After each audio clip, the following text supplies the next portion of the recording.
베일이 전화를 발명한 게 1876년이었습니다. 그때 베일은 조수에게 왓슨, 이리 오게 할 말이 있네라고 이야기를 합니다. 하지만 전화는 처음에는 쓸 곳이 마땅치가 않았습니다. 그래서 베일은 6개월 뒤에 웨스턴 유니언 전신에 10만 달러에 넘기겠다고 제안을 하지만은 거절을 당합니다. 아이들 장난감도 아니고 어디 쓰겠느냐가 그 당시 인수제의를 받은 회사의 생각이었습니다. 그런데 2015년 영국의 이코노미스트는 현재의 인류를 포노사피엔스라는 표현을 씁니다. 스마트폰을 손에 쥔 인류는 그전과는 완전히 다른 새로운 종의 인류라고 이야기를 하는 겁니다. 베일의 전화 발명 이후에 달라진 것은 크게 두 가지였습니다. 하나는 전화를 사용하는 사람의 숫자가 엄청나게 늘었다는 겁니다. 그래서 메칼프의 법칙처럼 네트워크의 가치는 사용자의 제곱에 비례한다, 이런 이야기가 나올 정도가 됐죠. 다음은 전화기뿐만 아니라 인터넷을 통해서 모든 것이 연결이 가능한 세상이 됐다는 겁니다. 4차 산업혁명의 특징을 초지능, 초연결, 초융합이라고 하는데 그 초연결의 세상이 시작이 된 것이죠. 국제신문과 부산대학의 공동기획 4차 산업혁명과 미래사회 그리고 부산, 오늘은 그 네 번째 시간입니다. 지금까지는 인공지능과 빅데이터가 초래하는 산업과 노동, 일상생활에서의 변화를 살펴보았다면 오늘은 초연결을 주제로 이야기를 나눠보고자 합니다. 자담 함께 하실 분들 모셨습니다. 먼저 김기용 교수님부터 자기소개 부탁드립니다. 예, 안녕하십니까. 예, 부산대학교 경제학부에서 정보경제학과 4차 산업혁명을 가르치고 있습니다. 예, 감사합니다. 예, 안녕하세요. 부산대 컴퓨터공학과의 김홍훈 교수입니다. 블록체인과 인공지능, 보안 쪽을 연구를 하고 학생들을 가르치고 있습니다. 예, 김숙환입니다. 저는 그 방송사 사장과 인터넷진흥원장을 거쳐서 지금은 부산대학교 석좌 교수로 있으면서 4차 산업혁명위원회 위원이기도 합니다. 오늘 이야기를 나눠보겠습니다. 이게 연결이라는 게 꼭 그 ICT 분야에서만 일어나는 일은 아닙니다. 흑사병 이야기 다들 들어보셨을 텐데 흑사병이 없었더라면 14세기에 뭐 구텐베르크의 금수발자 발명, 지식혁명, 종교혁명, 그리고 나아가서는 산업혁명까지도 없었을 것이다, 이렇게 할 정도로 이제 큰 충격이었는데요. 중국에서 시작해가지고 유럽을 한 바퀴 도는데 한 7, 80년 정도 걸렸습니다. 근데 지금 코로나는 인류 역사상 처음으로 전 세계에서 동시적으로 일어나고 있습니다. 그 정도로 세계가 연결되고 네트워크화되어 있다는 사례이기도 한데 ICT가 이런 것들을 더 가속화시키는 거죠. 자, 김기용 교수님께서는 그래서 4차 산업혁명이라는 책도 쓰셨는데 뭐 기술적으로 또 그렇고 사회적으로는 또 열린 네트워크라고도 하는데 좀 특징들을 좀 설명해 주시죠, 먼저. 이에서 제4차 산업혁명의 특징이라고 우리 김석환 석좌 교수님 말씀하셨는데, 일단 그 특징을 간략하게 조금 정리를 해보겠습니다. 이 유튜브를 보는 분들의 어떤 편의를 위해서 저는 특징을 A, B, C, D 그리고 S, 이 5글자 알파벳으로 한번 요약을 해봤습니다. 가장 먼저 A는 autonomy, 자율입니다. 이 4차 산업혁명 시대는 가급적 규제는 줄이고 민간의 자율에 의해서 경제와 기술이 발전되도록 해야 한다. 그런 의미에서 자율이 A가 가장 먼저 특징으로 꼽을 수 있겠습니다. 둘째 B는 Beyond Innovation, 혁신을 넘어선다 이거죠. 우리들이 보통 산업혁명, 혁명이라 그러면 이노베이션, 혁신을 많이 떠올립니다. 그런데 제4차 산업혁명은 혁신을 뛰어넘는 Beyond Innovation, 무슨 말이냐? 상품, 서비스, 제조 공정, 사업 모델까지 모든 분야에서 새로운 변화가 일어난다. 그래서 Beyond Innovation으로 정리를 해봤습니다. 세 번째는 C입니다. C는 말 그대로 컨버전스, 융합이죠. 융합은 흔히 우리 말하는 IT, BT, NT처럼 기술 분야 융합도 융합이지만은 또는 제품의 융합, 더 나아가서는 직업의 융합 또는 산업의 융합, 그다음 교육의 융합도 포함됩니다. 그래서 모든 산업 분야, 모든 인간이 살아가는 분야에서 융합이 일어나게 됩니다. 그걸 C라고 정리를 해봤습니다. 다음은 D입니다. D는 depth, 깊이죠. 바꿔 말하면 이 A, B, C라는 이런 특징이 유례가 없이 모든 사회 분야에 아주 깊숙한 영향을 끼친다는 겁니다. 그래서 저는 D를 갖다가 네 번째 어떤 특징으로 이야기를 할 수 있겠습니다. 그리고 마지막으로 S라는 건 뭐냐 그러면 이 A, B, C, D가 변화하고 움직여가는 속도가 지금까지 사례와는 다르게 매우 빠르게 매우 급속도로 진행되고 있다. 그래서 기술, 시장, 직업, 생활, 교육 등 모든 분야에서 변화의 속도가 상상을 초월한다. 그렇게 이야기를 할 수 있겠습니다. 네, 김원 교수님. 네, 김기용 교수님께서 4차 산업혁명에 대해서 A, B, C, D, S 아주 이제 조금 이제 비기술적인 전체적인 어떤 트렌드 관점에서 잘 말씀을 해주신 것 같습니다.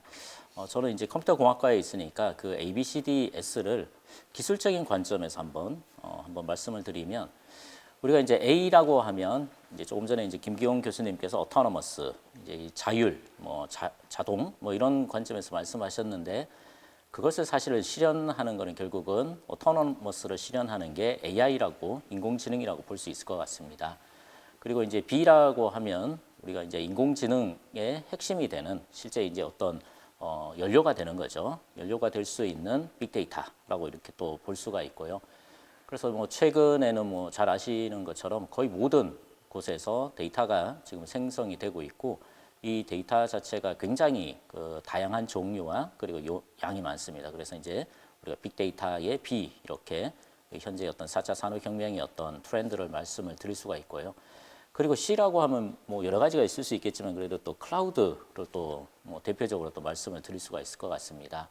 이런 수많은 데이터가 플랫폼, 특히 뭐 언제 어디서든 우리가 쉽게 접근할 수 있는 형태의 어떤 클라우드 형태로 이 데이터가 쌓이고 있고 그거를 뭐 인공지능이라든지 이런 걸 기반으로 해서 분석을 통해서 우리 사회에 그리고 경제적인 측면, 뭐 산업적인 측면에 도움이 되는 형태로 지금 가는 것 같습니다. 뭐 S라고 하면 뭐 security라고 우리가 또 볼 수가 있겠죠.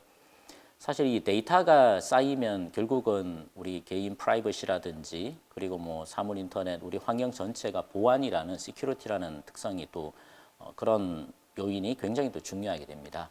그래서 이런 4차 산업혁명의 아주 큰 트렌드 자체가 이런 밑바닥이 되는 뭐 AI, 빅데이터 그리고 여러 가지 클라우드, 시큐리티 이런 기술적인 요인이 어떤 성장이 밑받침되고 있기 때문에 뭐 실현되고 있는 게 아닌가 뭐 이런 또 생각이 좀 들기도 합니다. 저는 그 이제 오늘 주제가 이제 연결이다 보니까 연결의 관점에서 한번 생각을 해봤는데요. 1차 산업혁명이 전기선이나 기차를 통해서 공간과 공간을 연결을 했다면은 2차는 전기가 대표적이지 않습니까? 낮과 밤, 시간을 연결한 거죠. 3차가 인터넷이니까 인터넷은 시간과 공간을 동시에 연결한 것이고 4차는 드디어 가상과 현실을 연결했다라고 생각을 합니다. 그럴 정도로 이제 변화가 빠르게 일어나니까 그러다 보니까 이제 새로운 산업들, 공유경제라든지 플랫폼 같은 그 현상도 나타나고 또 사회적으로는 하나의 사회혁명이기도 한데 조직화되지 않으면서도 조직적인 결과를 나타나는 뭐 촛불 시위라든지 뭐 SNS 상에서의 집단적인 움직임 그런 것들도 보인단 말이죠. 자, 어쨌든 우리나라는 전 세계적으로 볼 때 인터넷 보급률도 그렇고 스마트폰 보급도 그렇고 한국은 세계 최고의 지금 초연결 수준을 자랑하는 그런 국가입니다. 그래서 이제 지적을 해주셨다시피 4차 산업혁명의 핵심 기술들이 뭐 인공지능, 빅데이터, 블록체인, 클라우드 여러 가지가 있는데 이런 기술들을 통해서 초연결이 실제 어떻게 이루어지는지 또 세상을 이런 기술 때문에 세상이 어떻게 바뀌는지 김원 교수님부터 좀 말씀을 해주시죠.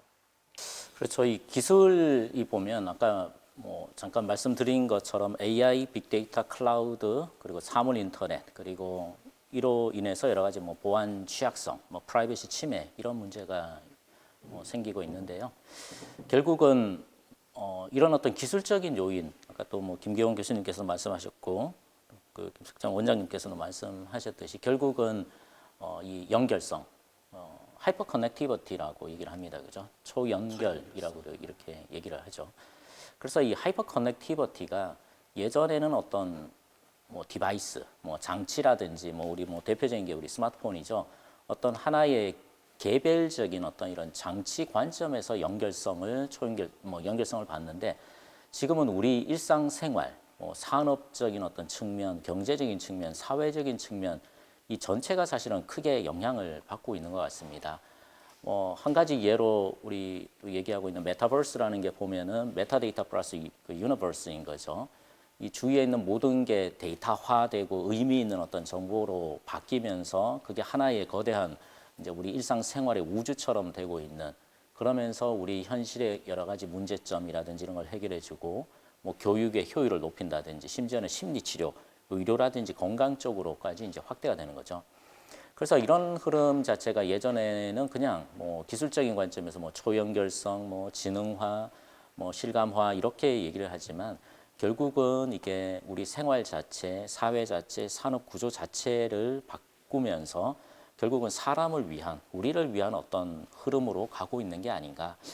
그래서 이제 혹자는 보면 이런 어떤 트렌드나 변화 자체가 우리에게 조금 어떻게 보면 이제 스트레스로 작용이 되고 뭔가 두려움을 갖고 있는 분들도 계시지만 결국은 이런 4차 산업혁명 신기술을 통해서 결국은 우리가 만드는 거니까요. 우리를 위한 어떤 좀 더 편하고 효율적이고 우리의 안전을 위한 그런 사회로 계속 변화가 이루어지고 있는 게 아닌가라는 생각이 좀 들고 그렇죠. 있습니다. 미래는 주어지는 것이 아니라 그냥 만들어 나가는 거니까요. 김경 교수님. 예.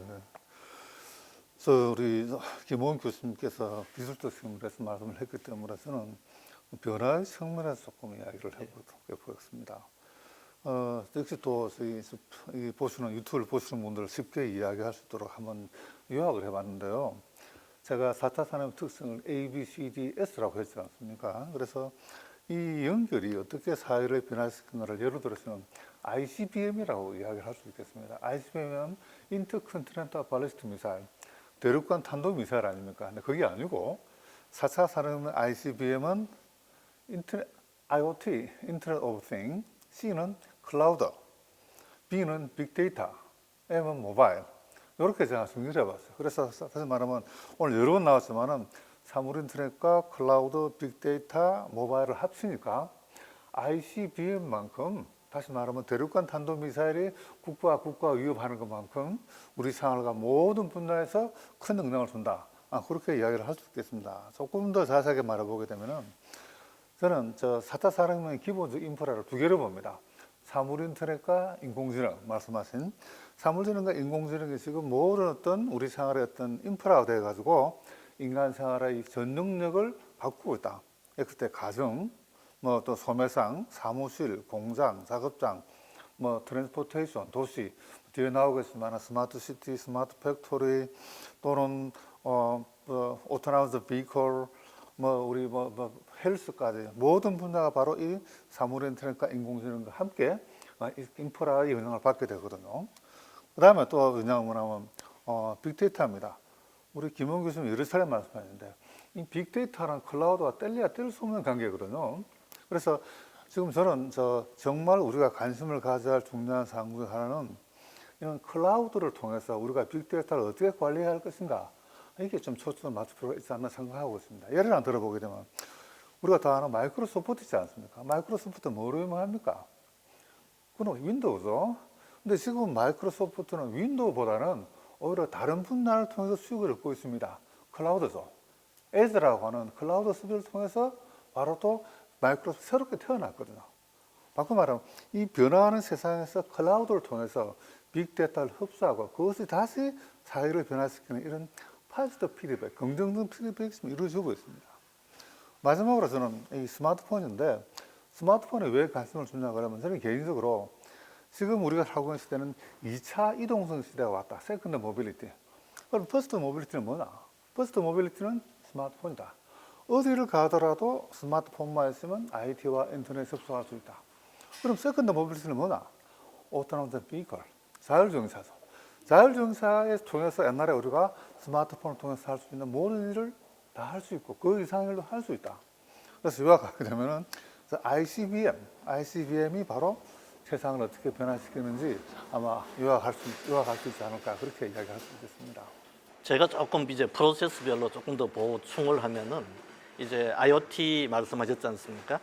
근데 이제 25년까지 전 세계 한 250개 정도, 250억 개 정도가 이제 깔린다고 하는데, 그러면은 이 데이터를 IoT에서 수집을 하면은 이 데이터가 어디에서 오는가를 알아야 된다는 거죠. 그걸 이제 인터넷 주소라고 하지 않습니까?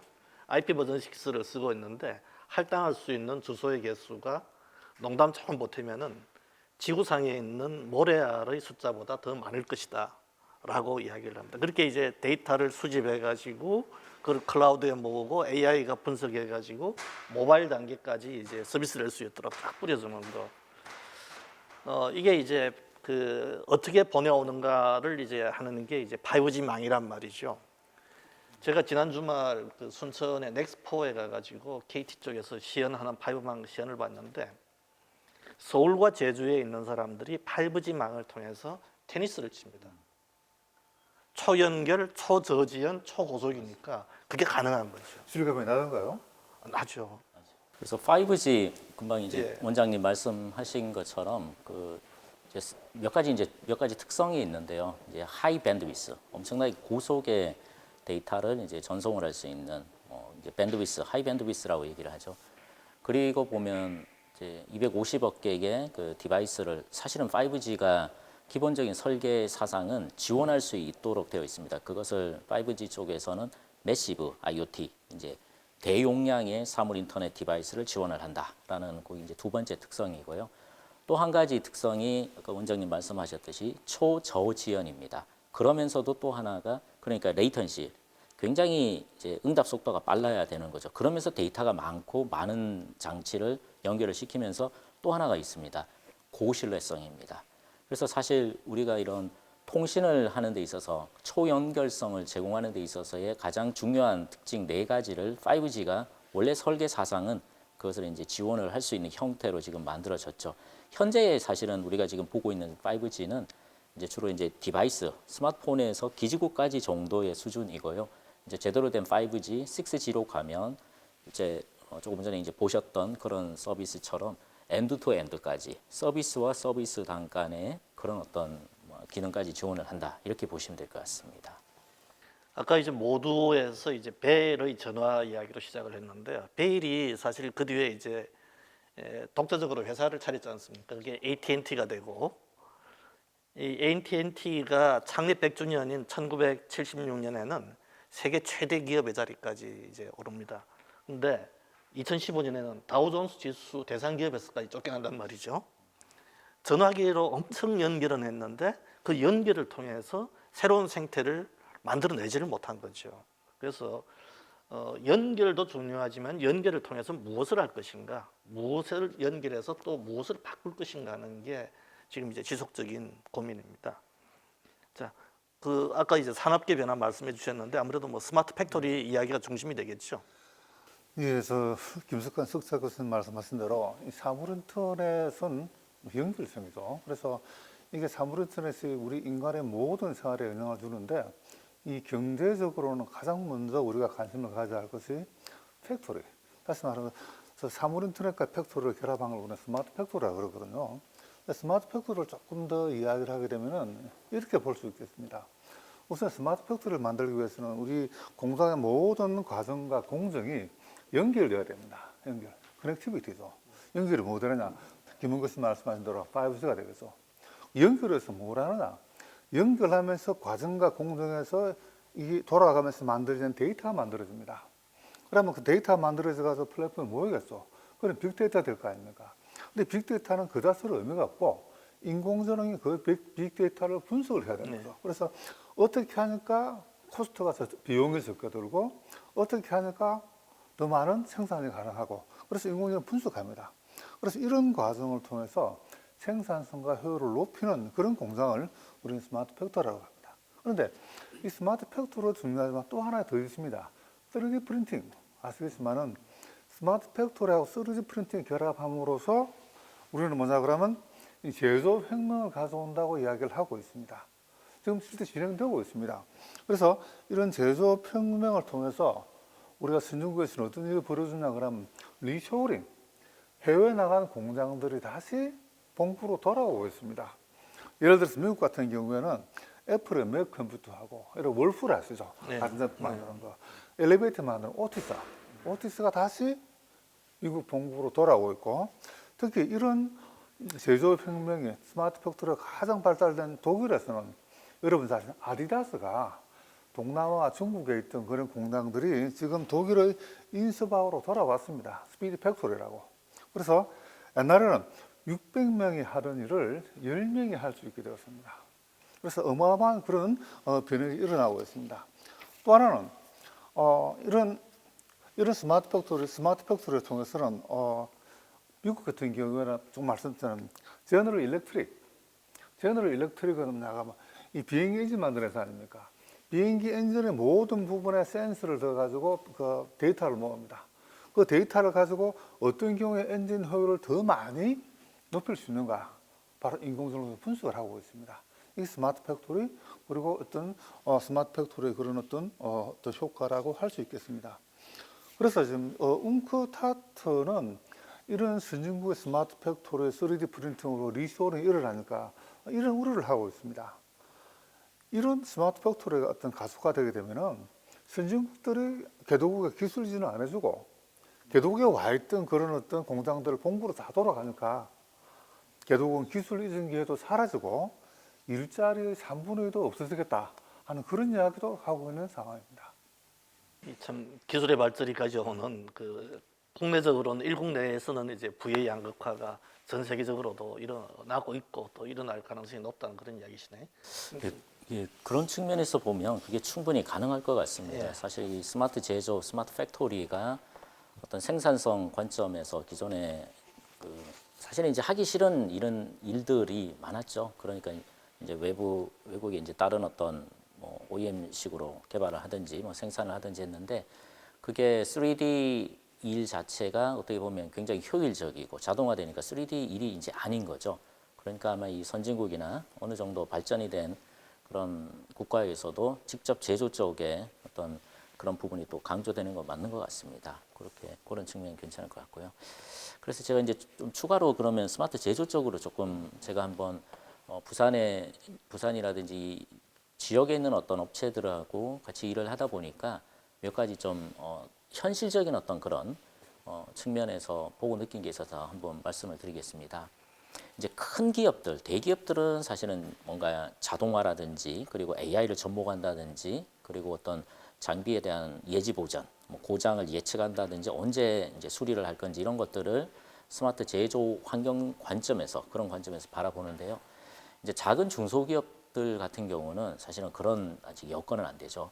근데 이 작은 중소기업들이 가지고 있는 가장 큰 이제 경영하는 분들의 바람 자체가 노하우를 분명히 가지고 있는 그 일을 하는 분들, 아주 장인이라고 하죠. 그런 분들이 꽤 일을 또 하고 계시고 그분들의 노하우를 뭔가 이렇게 좀 확산을 시키고 싶어 하고 저분들이 곧 퇴직을 하더라도 그 기술력은 좀 가지고 있고 싶어 합니다. 근데 사실은 지금은 보면 퇴직하면 사실은 그만이었죠. 또 대부분의 또 일을 하시는 분들이 나만의 기술이다라는 그런 좀 생각이 강해서 뭔가 이렇게 시스템화하거나 확산시키는 게 좀 덜 됐는데 이 스마트 팩토리 기술 중에서 이런 노하우를 예전에는 사실은 그게 좀 힘들었습니다. 어떻게 사람의 노하우나 기술 이런 지식 같은 거를 데이터화할 거냐 이런 데이터화하는 기술이 부족했기 때문에 거의 잘 진행은 안 됐지만 요즘 같으면은 이 데이터화하는 것 이런 것들이 굉장히 사실은 기술력이 많이 발달이 됐죠. 그러다 보니까 이 중소기업에 이제 기존에 있는 분들이 퇴직하기 전에 그런 노하우를 시스템화하고 데이터화하고 뭔가 정형화해서 이제 오는 분들이 이제 젊은 분들이 진짜 그 시행착오를 거치지 않고 효율적으로 일을 할 수 있게끔 하는 그런 좀 체제를 만들고 싶다라는 이런 것들이 꽤 많더라고요. 그래서 우리가 좀 궁극적으로 이런 대기업용 스마트 팩토리가 있고 스마트 제조가 있고 이런 작은 기업들만을 위한 어떤 스마트 제조 뭐 이런 것들이 또 필요하지 않을까라는 생각이 듭니다. 한 가지만 더 예. 추가를 하겠습니다. 방금 우리 김원 교수님께서 중소기업에 있어서 스마트 팩토리 어떤 현실 말씀하셨는데 사실 제가 조금 전에 설명을 하면서 이 스마트 팩토리를 통해서 독일 아디다스가 본국으로 이전했지 않습니까? 근데 2010년에 다시 해외로 나갔어요. 다시. 그래서 그 이유가 뭔가를 보니까 스마트 팩토리 이상은 굉장히 좋은데 다시 말하면 그 하는 과정에서 좀 뭔가 다시 말하면 이상과 꿈의 어떤 삐걱거림, 말씀한 대기업과 협업의 어떤 삐걱거림, 대기업과 중소기업의 삐걱거림 그런 것이 보이더라 이거죠. 그래서 다시 말하면 이 스마트 팩토리하고 리소링이 사라진 것이 아니고 조금 더 새로운 단계로 나아가기 위해서 일시 중단한 걸로 저는 그렇게 이해를 하고 있습니다. 예, 뭐 말씀하신 중소기업 중단했으면 알겠더라고요. 아디다스 같은 경우도 전체적인 시스템의 문제라기보다는 부품의 문제라든지 그런 것들 때문에 근데 중요한 거는 그걸 통해서 아디다스가 노하우를 쌓았고 데이터를 쌓았다는 거죠. 저는 이제 아까 이제 GE 말씀도 하셨고 하니까 GE 같은 경우에 항공기 엔진에 몇십 개의 IoT를 이제 설치를 해서 거기서 받아오는 데이터를 이제 가상 공간에서 분석을 하지 않습니까? 그거를 이제 디지털 트윈이라고 하는데, 디지털 쌍둥이라고 하는데, 이런 것들이 지금 이제 확대가 돼 나가고 있다는 거죠. 저도 이제 부산 지역의 업체 가운데 그걸 설치해 놓고 있는 걸 봤는데, 이걸 통해서 예지 보수도 가능하고 또 사전 설계 단계부터 불량률을 줄이기도 하고, 이게 지금은 이 규모가 엄청나게 커져가지고 싱가포르 같은 경우에 이제 스마트 시티를 이제 하고 있는데, 싱가포르는 아예 도시 전체를 디지털 트윈으로 구현을 했습니다. 그러니까 나무 한 그루까지도 이 가상 공간에 만들어 놓고 시뮬레이션을 하는 거죠. 이 정도 바람이 불고 태풍이 몰아치면은 어떤 상황이 될 것인가, 그런 것들을 미리 다 점검해 나가는. 부산 센텀시티도 한번 그런 식으로 생각한 적이 있어. 예, 에코델타 시티도 이제 있죠. 에코델타 있습니다. 시티, 예, 예. 근데 아직 이제 그런 부분들이 이제 비용의 문제와 또 결정하는 사람의 디지털 마인드라든지 여러 가지 것들이 이제 얽혀 있기 때문에 아직 한국은 그런 단계까지 못 가고 있는데, 어쨌든 이 정보를 어떻게 할 것인가 해서 디지털 트윈 시대까지 지금 가고 있다는 겁니다. 자, 이제 좀 다른 이야기를 해볼까 합니다. 2011년에 그 레이디 플레이어 1이라는 SF 소설이 나왔는데요. 2018년에 이제 스필버그가 영화로까지도 만들었습니다. 2045년의 지구를 이제 배경으로 하고 있는데요. 거기 사람들은 전부 이제 아바타로 가상 공간에 접속을 합니다. 그래서 누구든지 원하는 캐릭터로 살아갈 수도 있고, 또 경제 활동도 오아시스라고 불리는 가상 공간에서 이루어집니다. 또 IOI라는 그 거대 기업도 있어서 그 오아시스 안에서 아이템도 팔고 그렇게 합니다. 근데 이게 10년 전에는 소설이었는데 지금은 이제 현실이란 말이죠. 이미 가상 공간의 부동산이 실제로 거래되고 있고, 또 메타버스에서 구찌 핸드백이 실물보다도 더 비싸게 팔리고 있고, 이 실물 세계와 디지털의 결합, 또 가상과 현실의 결합, 이런 현상을 이제 우리는 어떻게 이해를 해야 될까요? 최근에 진짜 이 가상 세계, 뭐 가상 벌추얼이라는 말이 굉장히 많이 회자되는 것 같습니다. 물론 예전에도 뭐 VR, 뭐 AR 이런 어떤 키워드가 많이 나왔는데요. 첫 번째, 왜 이렇게 많이 가상이라는 용어가 많이 나왔느냐? 당연히 가상화폐, 뭐 암호화폐라는 뭐 그런 키워드가 이제 첫 번째로 아마 우리 그 생각에 떠오를 것 같고요. 두 번째가 이제 메타버스인 거죠, 그죠? 그래서 이런 어떤 가상이라는 게 결국은 아까 지금까지 우리가 지금 얘기하고 있는 여러 가지 현실을, 물리적인 현실을 어떤 이런 인터넷 공간, 가상 공간으로 연결시켜주는 핵심 기술인 사물 인터넷이 이미 많이 발전이 되어 있고, 그리고 거기서부터 추출하는 여러 가지 데이터를 플랫폼화해서 수많은 데이터, 빅데이터를 AI라는 어떤 그런 또 굉장히 사실은 효율적이고 많이 인기 있는 이런 기술로 거기서부터 뭔가 이제 부가가치를 쉽게 얻을 수가 있는 그런 환경이 지금 갖춰져 있고 계속 발전을 하고 있는 거죠. 그러다 보니까 이 가상 세계라는 게 예전에는 그냥 어떤 게임상의 뭐 화면 속에 있던 그런 어떤 거로 그런 측면이 강했지만, 지금은 우리 일상생활 자체, 뭐 예를 들어서 뭐 입학식도 사실은 메타버스로 들어가서 우리가 아바타 공간으로 들어가서 실제 옆에 있는 신입생이라든지 아니면 뭐 새로운 사람하고 또 얘기도 또 할 수 있는 그런 또 상황도 만들어지고 있습니다. 그래서 결국은 이런 것들이 예전에는 그냥 화면 속에 있었지만 지금은 현실 속에서 뭔가 이런 가상 세계가 펼쳐지고 있고, 그리고 뭐 암호화폐나 가상화폐는 실제 그게 또 현금으로 또 변환이 되니까 사람들이 이렇게 또 많은 관심을 또 가지고 있는 것 같습니다. 뭐 이런 어떤 트렌드 자체는 4차 산업혁명의 신기술의 어떤 발전의 방향으로 볼 때 저는 가상세계와 현실세계의 어떤 융합, 그리고 가상 세계가 현실 문제를 해결하는 이런 어떤 트렌드는 아마 계속 뭐 확대가 될 수밖에 없지 않나라는 또 이런 생각이 또 들고요. 뭐 그렇게 지금 저는 뭐 보고 있습니다. 그러니까 이제 오죽하면은 디지털 리얼리티라는 표현까지 쓸 정도니까. 예, 김경규 씨. 예. 그래서 우리 김원 교수님의 어떤 기술적 측면에서 이 가상이라는 측면에서 포커스를 설명을 해주셨는데 저는 이런 가상과 현실의 결합을 말 그대로 우리는 그러면 경제적으로 사회적으로 어떻게 이해를 해야 될까 한번 정리를 해봤습니다. 그래서 저는 이런 가상과 현실의 결합은 하나의 새로운 플랫폼이다. 뉴 플랫폼이다. 문장으로 하면 여러분 아시는 바와 같이 플랫폼에서는 데이터가 모이기도 하고 상품 서비스도 모이기도 하고 새로운 비즈니스 모델이 만들어지기도 합니다. 그래서 The Next Set of Platform 이렇게 이해를 할 수 있겠습니다. 여러분 아시는 바와 같이 네이버 재택포, 네이버 재택포에서는 지금 이용자 수가 2억 명을 넘었었습니다. 우리나라 토종 네이버에서만 그 성과죠. 이런 메타버스는 아주 이런 경향을 가속화하고 있는데 최근에 페이스북의 마크 저퍼가 재미있는 이야기를 했습니다. 우리는 페이스북이 뭐냐 그러면 SNS 미디어죠. 근데 이 저커버거가 인터뷰를 하면서 페이스북의 목표는 SNS 미디어 컴퍼니가 아니라 앞으로 메타버스 컴퍼니로 바꾸는 것이 목표라고 이야기를 했습니다. 사실 깜짝 놀랐어요. 아니 메타버스가 뭐길래 이런 마크 저퍼가 이렇게 자기 회사의 기본 방향을 바꿔버렸단 말이에요. 그래서 뭔가 살펴보니까 둘째입니다. 이런 가상과 현실의 결합은 뭐냐 그러면 인터넷의 새로운 버전이다. 바꿔 말하면 인터넷 처음 나온 거는 우리가 유선 인터넷 아닙니까? 선의세만 인터넷은 유선 인터넷이고 두 번째 인터넷 버전은 무선 인터넷, 와이어리스 인터넷. 세 번째는 뭐냐 그러면 인베리드 인터넷, 체화하는 인터넷. 다시 말하면 마크 저커버그는 뭐냐 그러면 이런 메타버스를 체화된 인터넷으로 제3의 인터넷, 인터넷의 마지막 버전으로 이해를 하고 있더라고요. 아, 대단하구나. 그래서 궁극적으로 인터넷이 발전할 수 있는 최단계가 이 가상과 현실의 결합이다. 그 이야기를 하더라고요. 그래서 상상할 수 있는 모든 것이 메타버스에 이루어질 거라고 지금 마크 저커버그는 이야기를 하고 있습니다. 그러면 이렇게 어떤 메타버스가 어떤 발전하게 되면 무엇이 발생하는가? 저는 경제학적으로 사회학적으로 하나를 들고 있습니다. 혼란입니다. 혼란은 여러 분야에 일어나겠지만 가장 중요한 하나는 인지의 혼란입니다. 사람이 가상세계에 살다 보게 되면은 현실이 무엇이고 그리고 가상이 무엇인지 이런 혼란이 올 수 있습니다. 우리가 한 10년 전에 세컨드라이프닷컴이라는 그런 어떤 웹사이트가 있었어요.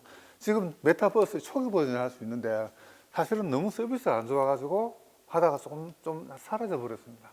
근데 이런 메타버스가 완전히 새롭게 돌아옴으로써 사람들이 이목을 끌고 있습니다. 최근에는 우리 이번에 대통령 경선하면서 후보들이 이런 제페토, 메타버스 제페토 내 선거운동본부를 만들기까지 했습니다. 바이든도 예, 그래서 메타버스에 나왔었죠. 인지의 혼란이라면 저는 하나 이야기를 하고 싶은 뭐냐 그러면 무슨 아바타라는 영화 아시죠? 예. 아바타라는 영화 맨 마지막에 보게 되면은 이 제이크 설저라는 남자 주인공이 자기 다리가 불편한 자기 육신을 버리고 나비족인 아바타로 자기 영혼 가버립니다. 부활하는 거죠. 바꿔 말하면 현실과 가상 세계에서 현실을 버려버리고 가상을 택해버리는 겁니다. 그래서 지금은 너무 앞선 이야기를 할지 모르겠지만은 이런 가상과 현실이 결합하게 되면 사람들이 무엇이 현실이고 무엇이 가상인지 또는 거꾸로 말하면 현실에서는 너무 내가 재미가 없고 뿌루하니까 나는 가상 세계에서 희망을 찾겠다 하는 그런 현상도 생길 수 있지 않을까 생각을 합니다. 참 중요한 지적을 해주셨는데 저는 변화의 속도가 정말 빠르구나라는 생각을 합니다. 이게 MIT 네그로폰테가 인터넷으로 돈을 보냈더니 생수가 배달되어 왔더라면서 아톰과 비트 이야기를 한 게 1999년이었는데 비잉 디지털에서 지금은 완전히 이제 그 수준이 아니란 말이죠. 그러니까 저는 두 가지 사례를 들어서 이걸 좀 들여다보면요. 하나는 현실을 그대로 복사해 놓은 메타버스가 있죠. 그래서 그 플랫폼 어스투 같은 경우는 현실을 그대로 복사한 가상 공간의 토지를 팔고 있지 않습니까? 그래서 지금 청와대 부근 땅을 중국인이 사갔는데 그게 한 2억 정도, 1,500평 정도를. 근데 이게 처음 등장할 때만 하더라도 그 제곱미터당 그러니까 한 한국 그 기준으로 하면 한 3평 정도가 0.1달러였는데 지금은 미국에서 한 60달러까지 올랐답니다. 한국에서 한 30달러까지. 그럼 600배, 330배가 올랐단 말이에요. 이게 만질 수도 없고 자기가 갖고 있다라는 것을 확인하는 거는 코드 숫자 몇 개밖에 없잖아요. 이걸 땅이라고 이제 서로 주고받고 있단 말이죠. 자, 이거는 그래도 현실을 공간이니까 아, 여기가 여기구나라는 걸 알 수가 있는데 아예 가상의 디지털 랜드를 만들어 가지고 장사를 하는 것도 있단 말이죠. 그게 그 디센트럴 랜드라는 건데 이 안에서 도로 만들고 도시 만들고 광고하고 장사하고 그래서 가상과 현실이 결합하는 수준을 넘어서서 가상이 지금 실제를 넘어서고 있는 단계까지 가고 있는 게 아닌가. 예를 들면은 SNS나 인공지능이나 가상화폐가 현실의 미디어를 SNS는 인공지능은 인간의 지능을 가상화폐는 현실 화폐를 이미 넘어서고 있단 말이죠. 그러면 우리는 이걸 어떻게 받아들여야 될 것인가? 불가피한 현상으로 네, 받아들여서 그러니까 불가피한 현상으로 네. 받아들이면서 아까 말씀하셨던 그런 부작용들을 어떻게 최소화해 나갈 것인가에 대한 제가 우려하는 건 마지막에 한번 저 언급을 할 생각했지만은 지금 사실은 저 우리 그 수탁 교수님 말씀하신 것처럼 또 저도 말했지만 스피드가 너무 빠르거든요. 스피드가 너무 빠르기 때문에 옛날 산업혁명에 대응하던 방식으로는 이 대응이 제대로 안 될 수 있다. 근데 우리 사회나 또는 우리 기업들, 심지어 우리 대학의 어떤 준비는 어떤가 한번 퀘스천 마크를 던져야 하지 않을까 생각을 합니다. 자, 이게 초연결 세상의 무서움인데요. 초연결은 이제 국내적으로도 국제적으로도 마찬가지입니다. 최근 이제 넷플릭스를 통해서 그 한국이 만든 오징어 게임이 전 세계 넷플릭스가 시작한 모든 나라에서 시청자 수 1위를 기록을 했습니다. 현재까지 약 1억 3천만 명 이상이 보았다고 하니까요. 그것도 그렇고 우리가 이제 아마존이나 해외 또 플랫폼들을 통해서 직접 구입하는 것도 그렇고 자, 이게 팡이 전형적으로 이제 보여주고 있는데 이런 플랫폼을 통해서 데이터를 빨아들이고 그 데이터를 통해서 새로운 비즈니스 모델을 만드는데 커져도 너무 커졌단 말이죠. 애플의 매출액이 이 세계 이제 그 10위권 국가 이내 한 8위 정도 되니까 애플 하나가 시장 가치가 자산 가치가 한국의 국가 총 생산보다도 지금 많은 상황이 됐습니다. 자, 이거 국가가 과연 거대 플랫폼 기업들을 이제는 다국적 기업이라는 말도 쓰지 않죠. 초거대 기업. 초거대 기업이죠. 그래서 지금 저도 최근에 애플의 시가총액을 한번 쭉 눈여겨봤습니다. 놀란 게 작년이죠. 2020년 8월 애플의 시가총액이 2조 달러를 넘었었습니다. 2조 원이 아니고 2조 달러입니다. 근데 대단하다 생각하시는데 올해 2021년 8월 31일에 애플의 시가총액이 2조 5천억 달러를 넘었었습니다. 1년 사이에 무려 4분의 25% 증가한 거죠. 그래 쭉 참상가를 보니까 미국 5대 기업, IT 기업인 애플, 마이크로소프트, 아마존, 알파벳, 페이스북 이 시가총을 더해보니까 약 7억 달러더라고요. 그런데 일본의 GDP가 5조 917억 달러입니다. 그럼 미국의 5개 기업의 어떤 저 시가총액이 일본의 GDP를 넘었었죠. 물론 2020 작년 8월달 기준입니다. 근데 그렇게 기준하면 영국은 2배 이상입니다. 한국의 그런 GDP는 얼마나? 1조 6,423억 달러입니다. 아직 애플을 작년 8월 기준도 안 넘어간 거죠. 자, 그래서 그럼 이걸 어떻게 봐야 되는가? 단순하게 시가총액은 주식시장에서 참여하는 기업들과 사람들이 평가하는 금액이기 때문에 그건 중요한 의미가 아니야. 그냥 주식시장에 참여하는 사람들이 평가한 금액이라고 넘겨버릴 수 있습니다. 하지만 우리가 바라보는 시각을 조금 바꿔야겠냐 그러면 제가 한번 여쭤보고 싶습니다. 애플은 어떤 회사입니까? 물건을 만드는 하드웨어를 만드는 제조업 회사입니까? 안 그러면 서비스를 파는 서비스 회사입니까? 자, 처음에는 맥컴퓨터라는 그런 하드웨어를 만드는 제조업에서 출발했습니다. 하지만 스티브 잡스가 애플 컴퓨터라는 그 상황을 뭐냐면 회사 명을 갖다가 애플 인코퍼레이트도 바꿔버렸습니다. 그러면서 뭐냐 그러면 애플 광고를 잡지에 내는 게 아니라 디자인 잡지에 애플 맥 컴퓨터 광고를 하기 시작했습니다. 그래서 Life is random 또는 Think different 이런 식으로 애플이라는 한 새로운 이미지를 만들어간 거죠. 그래서 여러분 아이폰을 가지고 있는 분들은 뒤를 보시게 되면은 아이폰을 만드는 그 제조 나라 나와 있습니다. 메이드 인 아메리카요? 아닙니다. Designed by Apple in California. 콤마 찍고 Assembled in China 되어 있습니다. 바꿔 말하면 캘리포니아에 있는 애플이 디자인하고 중국이 조립했다 이겁니다. 아이패드는 하나가 바뀝니다. 똑같은데 Assembled in Mexico로 바뀌어버립니다. 바꿔 말하면 애플은 자기 생산 공장이 없는 거죠. 아까 조금 전에 우리 리쇼어링 이야기했지만 리쇼어링을 하더라도 맥 컴퓨터 만드는 일부분만을 미국으로 온 따름입니다. 그래서 애플은 생산 공장이 없이 제조업 회사가 아니라 일종의 서비스 문화를 파는 회사로서는 생각을 하고 있습니다. 그럼 뭘 돈을 벌이는가? 생태계죠. 생태계를 만들어 가지고 소비자를 고착시키고 그리고 앱도 만드는 게 아닙니다. 앱 장터를 만들어 가지고 앱을 만드는 사람 들어오게 하고 소비자가 앱을 사면은 수수료를 때리는 겁니다. 그리고 음악을 팔고 영화를 팔고 컨텐츠를 팝니다. 그래서 수수료와 구독료로 수익을 만들어 가는데 여러분 스마트폰의 세계 1위 시장 점유율 기본 다 아시지 않습니까? 삼성전자입니다. 애플은 2위, 3위를 왔다 갔다 하거든요. 수익은 어떨까요? 수익은 정말 비교가 안 될 정도로 애플이 압도적으로 1위입니다. 자, 그리고 또 애플은 또 뭘까요? 하이테크 제품에 하이타치를 했습니다. 애플 하면 떠오르는 게 뭡니까? 디자인이죠. 예쁘다. 그래서 애플 바가 있습니다. 삼성 바는 없어. 그래서 이런 교수님 말씀하신 것처럼 이런 한 기업이 국가 GDP를 넘어서는 사람을 뭐라 봐야 되는가? 4차 산업혁명 시대의 가장 중요한 특징이다. 뭐냐? 이 시대는 하드웨어보다는 소프트웨어가 중요하다. 제조업보다는 서비스가 중요하다. 기능보다는 감성이 중요하고 성능보다는 이미지가 더 중요하다.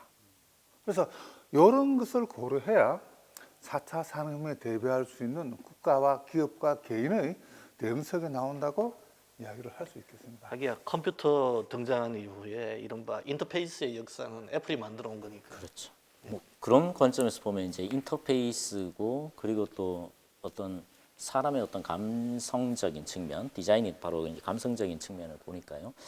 이게 이제 우리가 지금까지 얘기하는 어떻게 보면 연결성, 초연결성하고도 이제 뭐 일맥상통하는 게 아닌가라는 생각이 듭니다.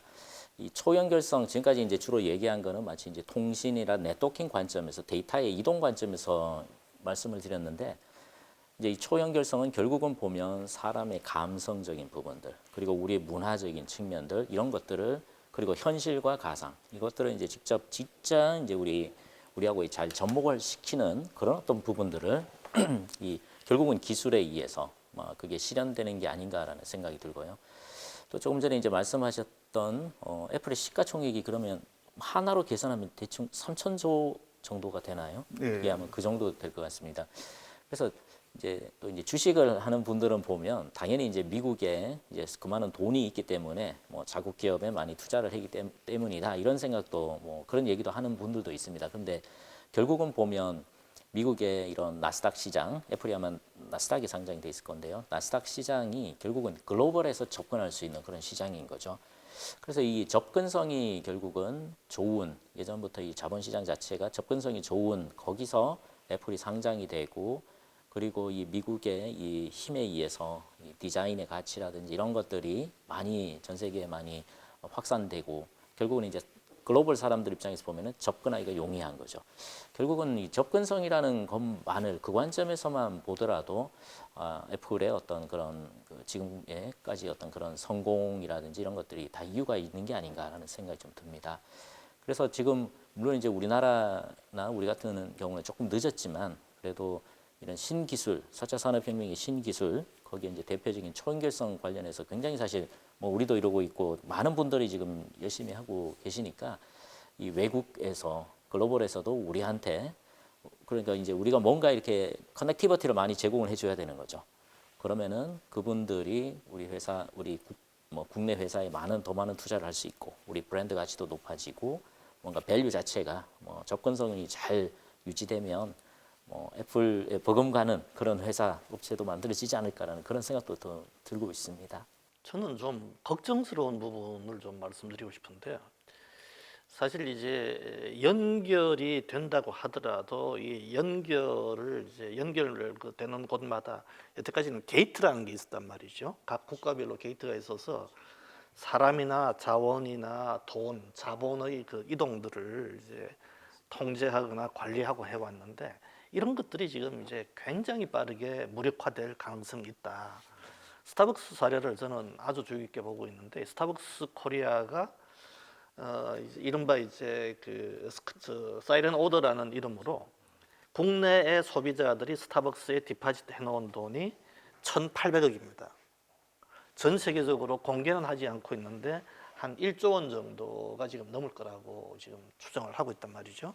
그럼 어떤 게 되느냐 하면은, 아직은 이제 국가의 힘이 미치고 있기 때문에 한국의 스타벅스 코리아에다가 이제 충전을 해놓은 돈을 미국 가서 바로 쓰지는 못합니다. 근데 이게 스타벅스가 자체적으로 코인을 만드는 순간 한국에 디파짓 해놓은 돈이 바로 미국으로 가는 거죠.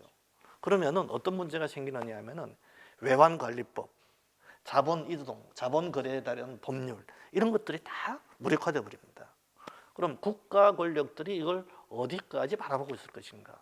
실제로 남미 같은 경우에는 스타벅스의 그 카페에서 은행 업무를 처리를 합니다. 그러니까 스타벅스 안에 한 코너에서 은행들을 하고 있단 말이죠. 그럼 이제 스타벅스는 뭐냐? 그리고 이걸 이제 스타벅스만 그렇게 갈 것인가 하는 문제들이 이제 여전히 생기는 거죠. 한때 한 3, 4년 전인가 포켓몬고 열풍이 있었는 게, 이거를 랜덤으로 포켓몬고가 출현하도록 하지 않고 특정 장소나 아니면은 특정 지역에다가 포켓몬고가 출현하도록 디자인을 해버리면은 사람의 행동까지도 통제를 하는 거죠. 그래서 저는 미국의 바이든이 이제 젊은 사람들을 등용을 해가지고 플랫폼 기업들을 들여다보겠다, 독과점을 해소하겠다고 하는 거나, 중국이 지금 하고 있는 것, 이름은 뭐 공동부유라는 표현을 쓰고 데이터의 국가적 통제 이야기를 하고 있지만은, 어쨌든 맥락은 비슷하게 초거대 기업들의 문제를 더 이상 두고 보기는 어려운 거 아닌가라고 보고 있는데, 아마존도 마찬가지죠. 예. 아마존도 그렇죠. 그 말씀하신 게 이제 결국은 이제 스타벅스의 아까 그런 그 돈이 이제 몰리고 자기 나름대로의 어떤 결국은 이제 가상화폐인 거죠. 가상화폐의 현상 자체도 바로 완전히 동일하다고 보면 될 것 같습니다. 그리고 중국이 CBDC를 왜 그렇게 일찍 만들어서 그것을 지금 거의 이제 실험 다 끝났습니다. 그렇죠. 그렇게 하는 이유가 결국은 이 가상화폐라는 어떤 경제 자체가 글로벌 경제가 돼버리고 그게 국가의 어떤 통제를 벗어나는 거로 가니까, 결국은 CBDC는 중국의 중앙은행에서 발행을 하는 그런 디지털 커런시이기 때문에 그것을 다시 중국의 경제 통제를 하겠다라는 그런 어떤 의지의 표현인 거고요. 그게 조금 전에 이제 석자 교수님께서 말씀하셨듯이 그게 확대가 되는 게 곧 데이터에 대한 통제도 사실은 할 수밖에 없는 그런 방향으로 중국은 아마 그렇게 생각을 할 것 같습니다. 그럼 가상화폐부터 먼저 이야기를 좀 해보죠. 가상화폐 이야기를 하려면은 화폐란 무엇인가, 돈이란 무엇인가부터 이야기를 좀 해요. 예. 약한 부분입니다.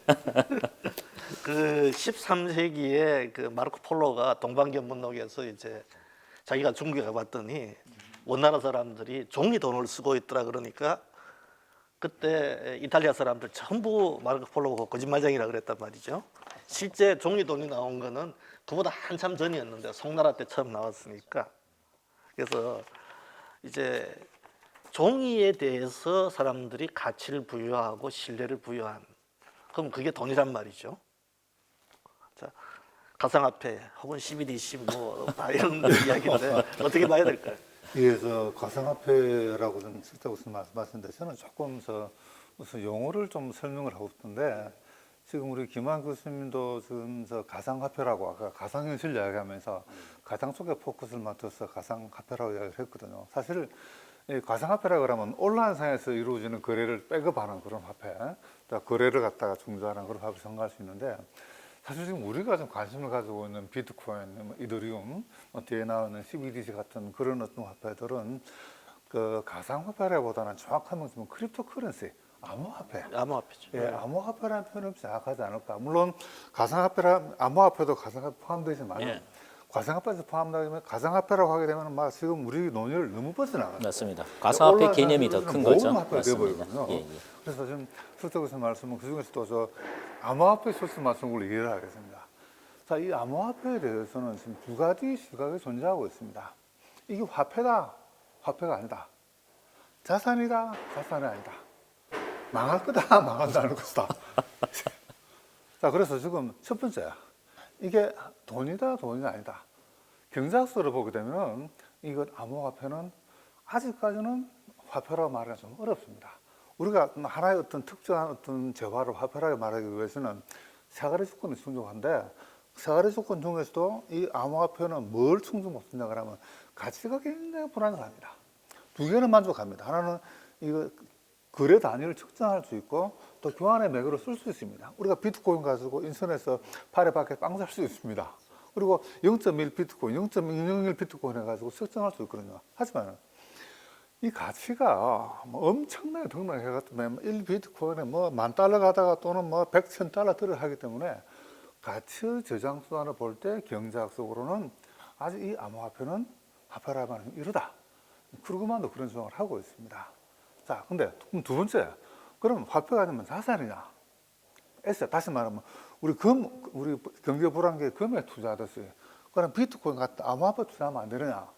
자, 또 자산이라는 사람도 있고 아니라는 사람도 있습니다. 근데 문제는 자산인가 아닌가 중요한 것이 아니라 국가 입장에 따라서 자산이라 할 경우에는 세금을 부과할 수 있습니다.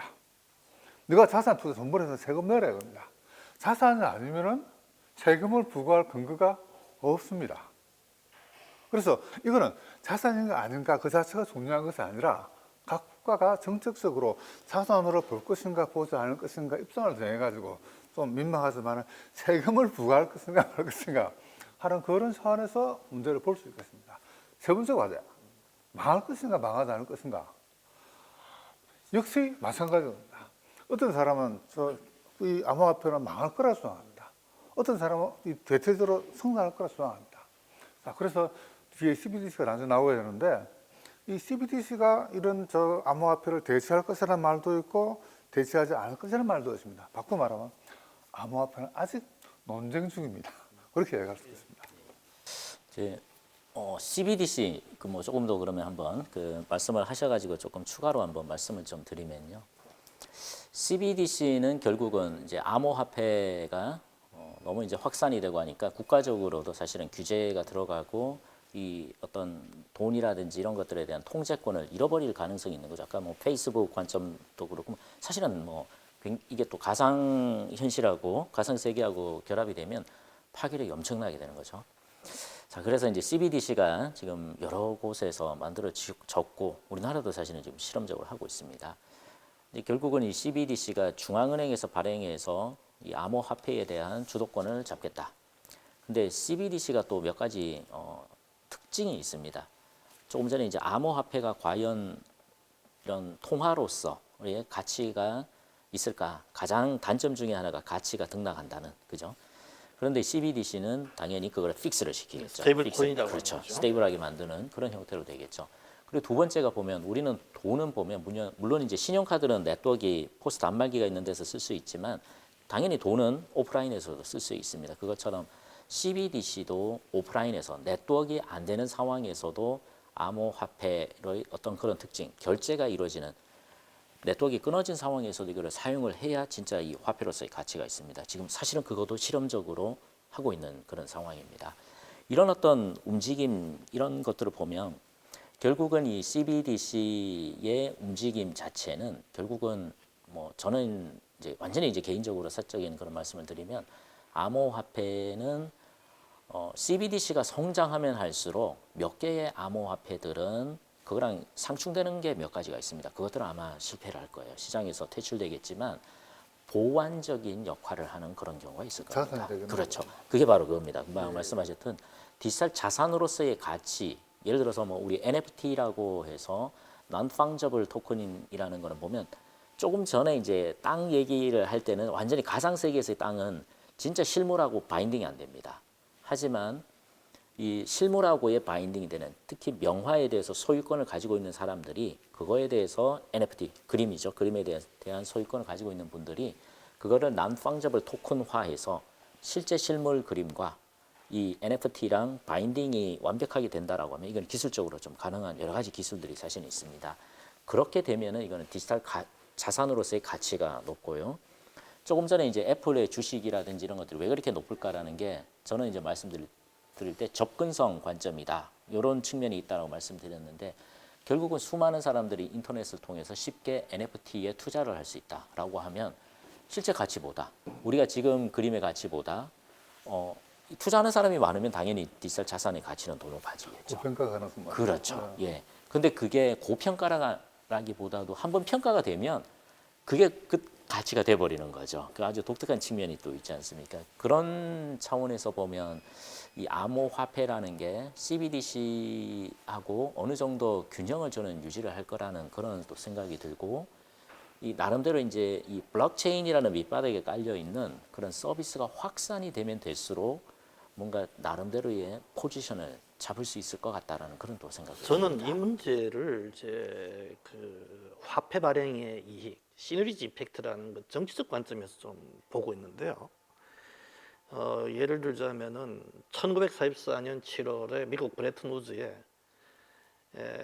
그 2차 대전이 끝나기 1년쯤 전이죠.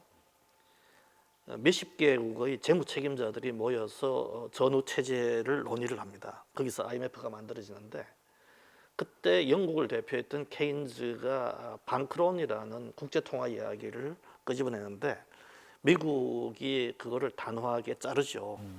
그때까지만 하더라도 근본이제였는데 미국의 주장은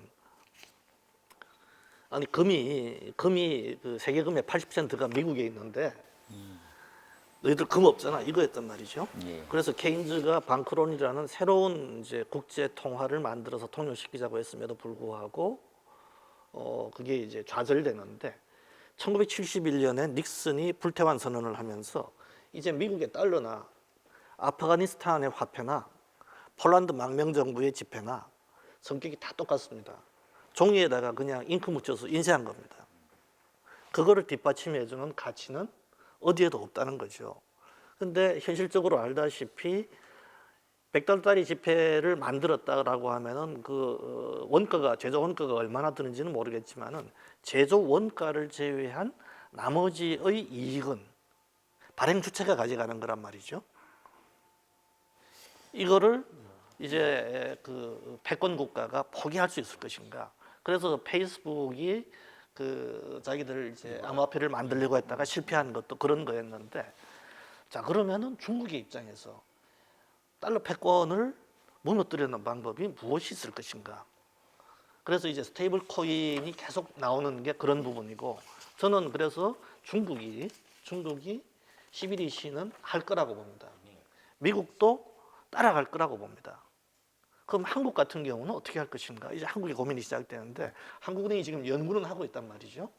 한국도 원하고 연계가 되는 스테이블 코인을 만들 수는 있는데 지금 5만 원짜리가 시중에서 싹 걷어들여 가지고 집 안에 있는 금고에 꽁꽁 감춰 놓은 사람들이 반발을, 저항을 무너뜨릴 수 있을 것인가? 그 사람들이 나오려면은 이른바 도강세를 내야 될 텐데. 예, 아무래도 지금 이제 CBDC 이야기를 마무리 짓고 가야 될 것 같은데, 저 우리 시청한 독자들 위해서 CBDC는 센트럴 뱅크 디지털 커런시죠. 그러니까 국가가 발행한 디지털 화폐인데, 이거를 저 암호화폐 같은 측면에서 접근하는 게 하나 있고, 지금 우리 서태구씨 말씀하신 것처럼 국제 어떤 저 결제 통합 패권 관점에서 접근할 수도 있습니다. 사실 저 말씀하신 것처럼 페이스북이 리브라라는 그런 어떤 저 자체 내 통화를 만들어 하다가 미국이 제가 브레이크를 걸었거든요. 근데 중국은 그 이전부터 이걸 준비를 하고 있었습니다. 그리고 중국은 이걸 뭐 다시 말하면 내년 2022년 2월 동계올림픽 하지 않습니까? 동계올림픽을 통해서 지금 시범 사업을 거쳐가지고 바로 상용화할 그런 계획을 가지고 있습니다. 근데 이 문제는 뭐냐 그러면 그럼 과연 중국이 이런 CBDC를 발행을 하게 되면은 과연 미국의 달러 패권에 어떤 도전할 수 있겠는가? 지금 많은 논문을 보거나 많은 기사를 보게 되면은 중국의 CBDC의 가장 큰 어떤 CBDC는 가장 큰 이유가 달러 패권을 교체하는 위안화 패권을 만들기 위해서라 그런 말을 하는데 저는 조금 다르게 보고 있습니다. 물론 그런 관점은 1대1로서는 국가들끼리는 가능할지 모르지만은 조금 시기상조다. 이유가 뭐냐 그러면 저는 중국이 지금 CBDC를 갖다가 발행하는 가장 큰 이유는 두 가지를 봅니다. 하나는 지금 중국에서 지금 알리바바 같은 그 위챗, 위페이 같은 그런 어떤 간편 CBDC는 엄청나게 영향을 발휘하고 있습니다. 바꿔 말하면 국가 통제를 벗어나고 있는 거죠. 이번 지금 저 IT 업계 중국이 규제하고 있는 것처럼 이런 통화에 대한 만회에 대한 규제도 정부가 직접 하겠다. 그런 의사를 내비치고 있습니다. 둘째로는 세계에서 이런 비트코인이라는 화폐가 가장 많이 채굴되고 또 많이 거래되는 나라가 또 중국입니다. 지금 중국이 비트코인에 대해서 아주 강한 어떤 저 규제를 가하고 있습니다. 그래서 이런 두 가지 목표로 CBDC를 만드는데 문제는 또 있습니다. CBDC가 방금 우리 김학의 말씀하신 것처럼 블록체인을 기반으로 하는데 사실 블록체인 기반으로 하면 익명성이 보장이 돼야 되거든요. 그럼 중국이 만드는 CBDC는 익명성이 보장되느냐? 물론 설계를 하게 되면 익명성이 보장될 수 있는데 어렵지 않을까라는 것이 다수의 생각입니다. 그래서 중국은 그런 다목적으로 하고 있고 그래서 이런 CBDC는 우리 석자교수님 말씀하신 것처럼 패권 관점에서 볼 수 있는데 1대1로가 확장되면 조금 더 시간을 기다려서 아마 어떻게 국가 간의 결제가 되는지 한번 지켜보고 어떻게 대응을 해야 되겠다. 사실 이제 CBDC라고 그러니까 뭐 굉장히 어렵게 들리는데 아주 낮은 단계에서 이야기를 하면은 기존의 종이 돈을 디지털화하는 거란 말이죠. 네, 그렇게 봐셔야 됩니다. 국가의 맞습니다. 그 예, 예. 통화는 그대로 있는 거고 예. 그 연동시키는 거니까. 맞습니다. 근데 이제 그 관점이 중국 입장에서 생각하면은 달러 패권에 대항하는 이제 1대1로 그 중국 위안화 이제 그 블록을 만드는 부분도 있을 것이고 또 하나의 장점은 사실은 데이터에 대한 관리 및 통제라는 부분도 있단 말이죠. 이거 중요한 맞습니다. 예. 그래서 이런 부분들이 있기 때문에 이제 이 디지털 레닌주의 뭐 또 이 자본주의 국가도 마찬가지지만은 감시 자본주의를 생각하는 체제들은 다 마찬가지니까 그런 데 대한 이제 욕심들이 있을 건데 자연스럽게 이제 데이터 통제로 이제 이야기가 가야 될 것 같습니다. 이 초연결을 통해서 수집되는 데이터 양이 얼마나 많은가 하면은 1년에 수입된 데이터를 시드롬에다 하면은 지구에서 달까지 2번 반을 왕복하고도 남을 정도라고 한단 말이죠. 스티브 잡스의 원래 생각은 그런 것들이 아니었죠. 인터넷이라는 것들을 통해서 이제 자유스럽게 자기들의 의견을 이제 바깥으로 발상할 수 있도록 하고 세상을 더 나은 곳으로 만드는데 기술이 기여를 할 거라고 생각했는데 실제 나타난 현상은 빅브라더의 가능성이 이제 더 커졌단 말입니다. 그래서 심지어 중국은 6억 대의 CCTV 깔아놓고 이제 뭐 무단 횡단한다든지 쓰레기 함부로 버린다든지 이런 것까지 다 데이터를 사회점수로 평가를 해가지고 은행 금리도 다르게 차등화할 정도입니다. 뭐 또 이게 이제 뭐 중국만 그러냐 아마존이나 이런 플랫폼 기업들도 다 차등화된 요금들을 이미 적용하고 있으니까 자, 이 데이터를 그러면은 초연결의 시대에 데이터의 문제, 통제, 디지털 파노티콘 이런 세상을 우리가 어떻게 뚫고 나갈까요? 저 데이터 통제하기 전에 석재 교수 말씀하신 것처럼 저 하나 좀 언급을 하고 있습니다. 중국인데 혹시 천망이라고 들어보셨으면 천망. 예. 그러니까 이거는 하늘, 천, 예. 네트워크 근무망인데 중국의 천망이라고 부르는 그런 네트워크망이 있습니다.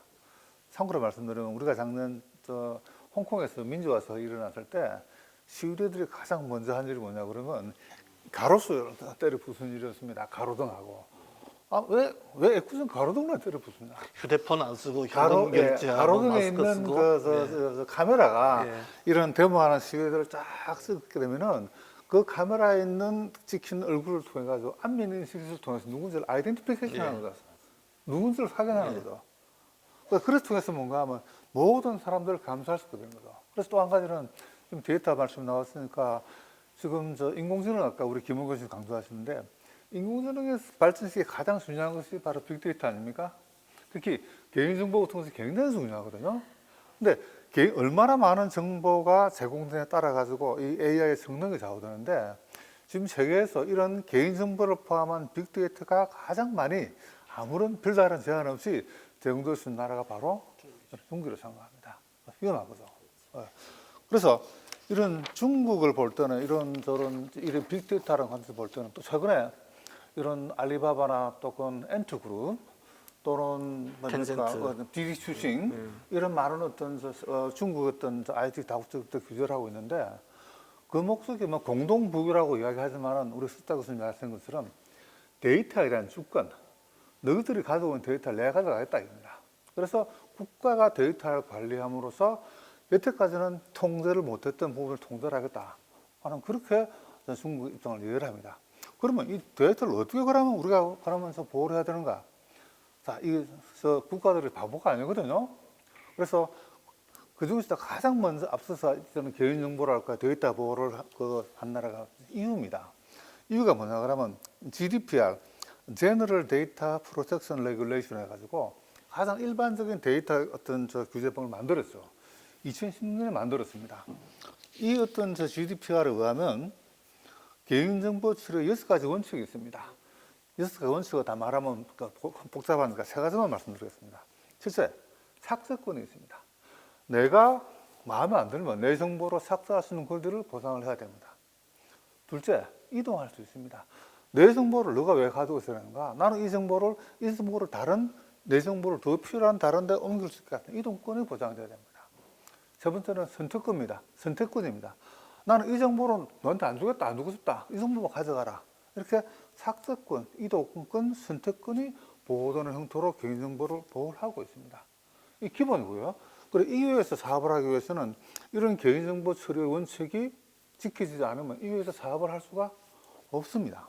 중국 같은 경우에는 중국에서 만들어진 데이터는 중국에서 저장되어야지 해외로 가져갈 수 없게 되어 있습니다. 그래서 일단 이런 정보 보호에 대해서 아직 세계적인 어떤 규범은 없는데 이런 식으로 보호를 해야 되지 않을까라고 의견을 모아주고 있습니다. 그러면 개인은 어떻게 하는가? 사실 지금까지는 개인은 별다른 방법이 없었습니다. 옛날에 구글 처음 나왔을 때 와, 구글이 공짜다 했습니다. 사실은 공짜가 아니었죠. 검색을 하면서 내가 제공하는 개인정보가 바로 구글의 장원 대가였던 거죠. 자, 우리 스마트폰 앱 써줘? 시즌 전에 깜짝 놀랐습니다. 어느 내비게이션 앱을 다트를 보니까 정보 제공하라고 해요. 아, 필요하면 제공하겠다. 근데 보니까 내비게이션 앱에서 제 전화번호 접근권을 달래요. 제 사진 접근권을 달래요.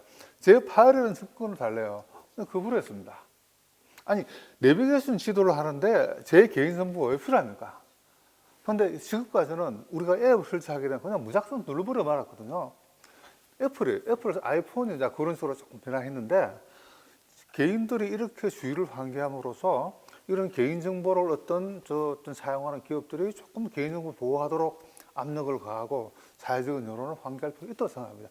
하지만 중요한 문제는 뭐냐 그러면 이 제4차 산업 시대는 뭔가 하면 개인정보는 보호를 해야 되지만은 개인정보를 사용하지 못하면 산업 자체 발전을 못합니다. 헬스케어 산업 대표입니다. 헬스케어 산업은 개인정보를 바탕으로 해야 예를 들어서 사람이 어느 병을 앓고 어느 약을 하는 그런 정보를 모아가지고 서비스를 제공할 수 있습니다. 그 균형 어떻게 보호를 하고 어떻게 이용할 것인가 그 균형을 잡아서 노력이 중요하지 않을까 생각합니다. 예, 그 말씀하신 그걸 들어보니까 이제 우리 자기 정보 통제권이라는 부분이 있지 않습니까? 결국은 이제 GDPR적 유럽의 프라이버시 보호법도 결국은 보면 자기 정보를 본인이 데이터에 대한 주권, 아까 이제 국가가 이제 데이터를 통제한다고 했는데 실제는 이제 당연히 데이터는 본인이 이제 통제를 하는 게 맞는 거죠, 그죠? 그래서 이 자기 정보 통제권을 제공을 해 줘라라는 게 사실 이 GDPR의 가장 핵심인 것 같습니다. 그런데 이게 기술적으로 보면 굉장히 사실은 이게 어려운 부분입니다. 뭐 해주고 싶어도 내가 그러면은 어떤 분들한테 뭐 데이터를 수집을 이제 했습니다. 그 업체는 그 데이터를 가지고 2차 가공, 3차 가공을 해서 자기가 어떤 서비스에 활용을 할 수 있고 이제 또 다른 형태로 사실은 지금 있는 이제 우리 뭐 개인정보보호법에 어긋나지 않는 형태로 사실은 가공이 가능합니다. 근데 최근에 AI 기술의 추론을 사용을 하고 다른 데이터하고 결합을 하면 분명히 개인정보보호법이나 GDPR법에는 문제가 없었는데 이제 2차 가공, 3차 가공과 새로운 데이터를 결합함으로써 사실 개인정보를 침해할 수 있는 어떻게 보면 업체나 서비스 입장에서 보면 굉장히 양질의 데이터를 얻어낼 수가 있는 거죠. 개인정보를 얻어낼 수가 있는 거죠. 그래서 그런 것들을 결국은 좀 궁극적으로 먼저 뭔가 이렇게 내 데이터가 어떻게 가공이 되고 어디에 활용이 될 수 있는지 그리고 누구한테 이게 이제 마이그레이션 이제 이동이 되고 이렇게 하는 거를 추적을 하려면 최근에 이제 기술 중에서 아까 이제 암호화폐의 백그라운드가 되는 배경이 되는 블록체인이 장점 중에 하나가 데이터에 대한 추적성을 가지고 있습니다. 그래서 이런 어떤 블록체인이 이제 우리 암호화폐라고 하면 이제 가상화폐 화폐 관점에서 봤는데 실제 이 순 기능이 꽤 있는 거죠. 그래서 프라이버시를 보호하는 용도로 우리가 이제 또 블록체인이 또 활용을 할 수가 있으니까 그걸 통해서 이제 자기 정보 통제권을 실제 실현할 수 있는 그런 어떤 방향으로 우리가 이제 계속 나아가야 되지 않을까라는 그런 또 생각도 듭니다. 저는 두 가지 부분을 좀 이야기를 하고 싶은데요. 이게 사실은 그 편의성과 프라이버시 침해가 서로 상충되기도 하는 뭐 아마존 같은 경우에 예를 들자면 아마존 회원이 한 사흘 연속해 가지고 한 5,000달러짜리 카메라를 검색했다면은 드론으로 배송을 해줍니다. 반납하셔도 됩니다. 그렇죠. 예. 주문도 안 했는데 그럼 거의 반납 안 한단 말이죠. 중국 말씀하셨는데 이 모든 사생활들을 다 들여다보고 있습니다. 그런데 중국인들의 대부분은 불편 없이 살고 오히려 그게 괜찮다고 생각을 합니다. 그래서 서로 데이트하는 앱에서는 나는 사회평가 점수가 이렇게 높아라고 자랑도 합니다. 예, 그렇죠. 그래서 일본인 학자의 책 제목을 빌리면은 행복한 감시국가 중국입니다. 예, 행복한 저는 초감시국가예요. 그래서 이런 숨기는 부분들이 그 유빌 하라리가 아주 멋들어진 표현을 썼는데 데이터교 알고리즘에 의해서 우리가 마음을 해킹당하면은 그건 이미 데이터교라는 거죠. 자, 그래서 저는 이 GDPR의 문제는 개인정보 정보 주체의 자기 결정권을 어떻게 보장할 것인가가 핵심인데 사실 이게 법적으로는 쉬운 문제가 아닙니다. 개인이 하는 건 한계가 있고 그래서 거버넌스 차원에서 데이터에 대한 민주적 통제가 이루어질 수 있도록 국민이 할 수 있는 부분들은 그걸 계속 압력을 가하는 거죠. 그러니까 민주적 정부가 들어서서 데이터가 민주적으로 통제될 수 있도록. 또 하나는 이제 김원 교수님 말씀하셨던 것처럼 이 블록체인이라는 거죠.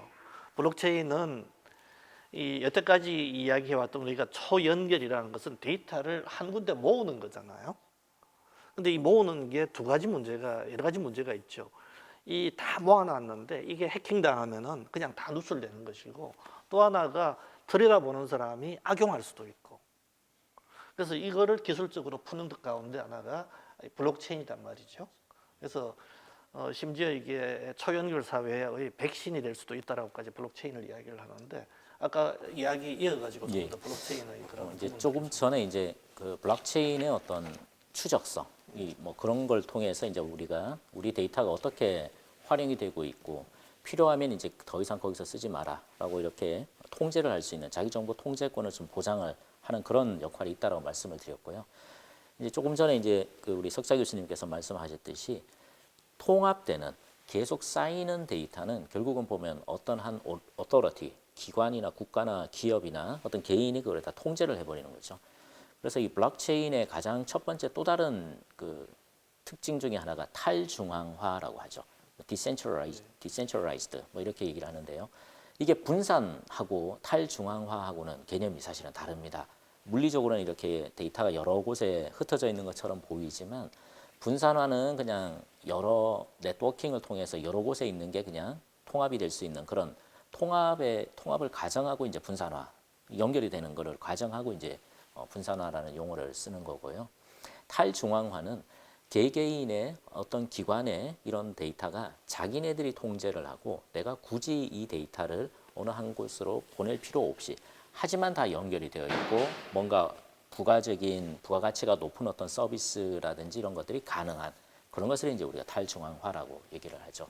그래서 대표적인 게 뭐 DID라고 해서 이제 우리가 뭐 어디에 인증 같은 거 할 때 우리가 뭐 지메일을 써서 인증을 한다든가 페이스북을 통해서 한다든가 우리 인증서 같은 거를 활용을 하지 않습니까? 공개키 인증서를 사용하는데요.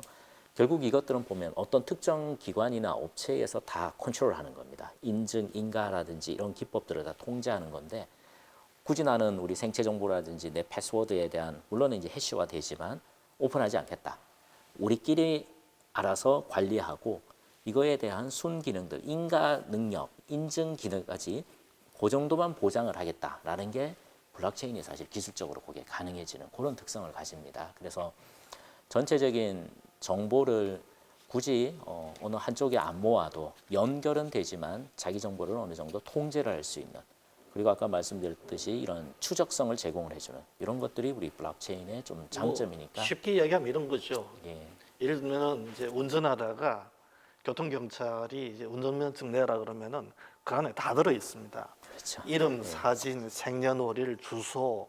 근데 그걸 이제 블록체인 기반의 DID 신원인증으로 바꾸면은 운전면허증이 있느냐 없느냐의 여부만 자기가 보여주고 싶은 정보만 공개가 가능하다는 거죠. 그렇게 가능하죠. 맞습니다. 예, 그래서 저는 블록체인을 이야기할 때는 우리 경제학 속에서는 트랜잭션, 거래라는 개념을 많이 사용합니다. 사실 우리 모든 사회활동, 경제활동이 그 트랜잭션 아닙니까? 근데 우리 거래를 다시 말하면 기존의 자본주의사에서 거래가 원활하게 이루어지기 위해서는 제3자 믿음이 필요하거든요. 그게 화폐 아닙니까? 화폐인데 그 화폐라는 종이 소가를 누가 믿어줍니까? 국가가 바로 보증하지 않습니까? 바꿔 말하면 경제학적으로 지금까지는 거래가 원활하게 이루어지기 위해서는 제3자, 국가라는 제3자의 보증이 필요했던 거죠. 근데 제가 지금 아파트를 삽니다. 땅을 삽니다. 그럼 등기를 해야 되지 않습니까? 돈을 주는데 이런 계약서 하나가 어떻게 내가 그걸 확인하는가? 바로 계약서를 함으로써 등기를 함으로써 바로 내 소유권을 국가가 인정해 주는 거 아닙니까? 그렇죠. 그래서 이 거래의 안정성을 위해서도 제3자의 아까 말씀하신 인정, 보장이 필요하거든요. 근데 블록체인의 장점이 뭐냐 그러면 이런 제3자의 트랜잭션에 있어서 제3자의 개입을 불필요하게 만드는 거죠. 그러니까 거래에 포함된 사람들끼리만 서로 데이터를 주고받고 서로 확인을 하게 되면 이 거래가 유효가 된다는 거죠. 그래서는 지금 책을 사다 보게 되면 우리가 지금 제4차 산업혁명 초연결성 이야기를 하고 있는데 블록체인에 대해서도 블록체인 혁명 이런 단어 굉장히 많이 나옵니다. 바꿔 말하면 이 블록체인에 우리 김원 교수님 기술적 기반을 자세히 말씀하셨는데 이런 기술적 기반을 그걸 밀고 나가다 보게 되면 결국 어떤 일이 벌어지는가? 국가라는 존재, 제3자 존재가 필요 없게 되는 그런 사회가 나올 수 있습니다. 그걸 아까 분수하나 품꾼이라고 말씀하셨는데 분수하나 품꾼화가 블록체인이 지향하는 가장 중요한 목표 하나고 두 번째로는 투명성입니다. 이렇게 체를 만들어 놓게 되면은 전체를 해킹할 수 없고 이론적으로는 전체를 갖다 바꾸고 해킹 가능하지만 사실은 전체 해킹 불가능한 거죠. 그러니까 보안이 없습니다. 그래서 제3자가 필요 없고 또 분수 안 되고 그리고 보안이 확실하고 그리고 또 공정, 투명성이 보이게 됩니다. 자, 그러려면 뭐냐 그러면 뭐 모든 것 상황에서 이것을 내 강의를 듣는 학생에게 학점을 주더라도 대학교 필요 없어요. 블록체인 통해 가지고 나 딱 인쇄버리면 끝나게 됩니다. 그럼 학생도 교수님 제 성적 맞습니다. 네 성적 얼마나? 다른 학생도 이 학생 성적 얼마니까 이 성적 맞습니다. 그럼 끝나버리게 됩니다. 혁명이 되는 거죠. 그래서 이 블록체인은 이런 식으로 또 우리 사회를 또 한번 바꿀 수가 있을 것 같습니다. 제가 조금만 보충해서 말씀을 드리면은 이제 여태까지 우리가 기존 교육에서는 중앙집권이 좋은 거라고 배웠습니다. 그래서 예를 들자면은 신라의 왕 가운데 중앙집권 제도를 확립한 사람은 뭐 이런 식이었단 말이죠. 그건 중앙집권이 좋은 거라는 걸 전제로 깔고 있는 거죠. 이제 부동산 같은 경우에 이제 그 거래 제3자라고 개입한다고 하시는데 이 제3자가 뭐냐면은 이 부동산이 내 거냐를 인정해주는 근거는 국가기관의 등기였습니다. 돈을 믿을 수 있느냐는 국가의 개런티였습니다. 중앙은행과 그 뒤에 있는. 근데 이제 블록체인 시대가 돼버리면은 이 부동산이 내 것이 맞느냐를 국가나 권위 있는 기관, 전통적 권위 기관의 그 보장이 아니라 집단에 의한 보상이 돼버린다는 거죠. 그럼 이게 이제 이 권위라는 정치 체제면에서는 진짜 혁명적인 기술이란 말이죠. 세상을 바꾸는데. 근데 이제 가장 큰 장점이 뭐 여러분 말씀하셨다시피 이제 이 신뢰와 투명성의 부분들이 있다 보니까 굉장히 프로세스가 빨라지는 거죠. 그래서 이제 부산항 같은 경우에 이제 김영춘 장관 시절에 부산항에 지금 이제 차례대로 이제 항만에 오고 가는 그 서류들을 이 블록체인 플랫폼에 올리고 있는데 25년까지 이게 끝나면은 서류의 한 40%, 비용의 한 50%가 절감될 거라는 겁니다. 이 해운의 경우에 전체 물동량의 무역 거래에 있어서 전체 물동량의 90% 정도가 이제 배로 움직여지는데 한 30개 정도, 최대 한 200개 정도의 이제 서류가 오고 가는데 그게 절반 정도로 뚝 떨어질 수 있다는 거죠.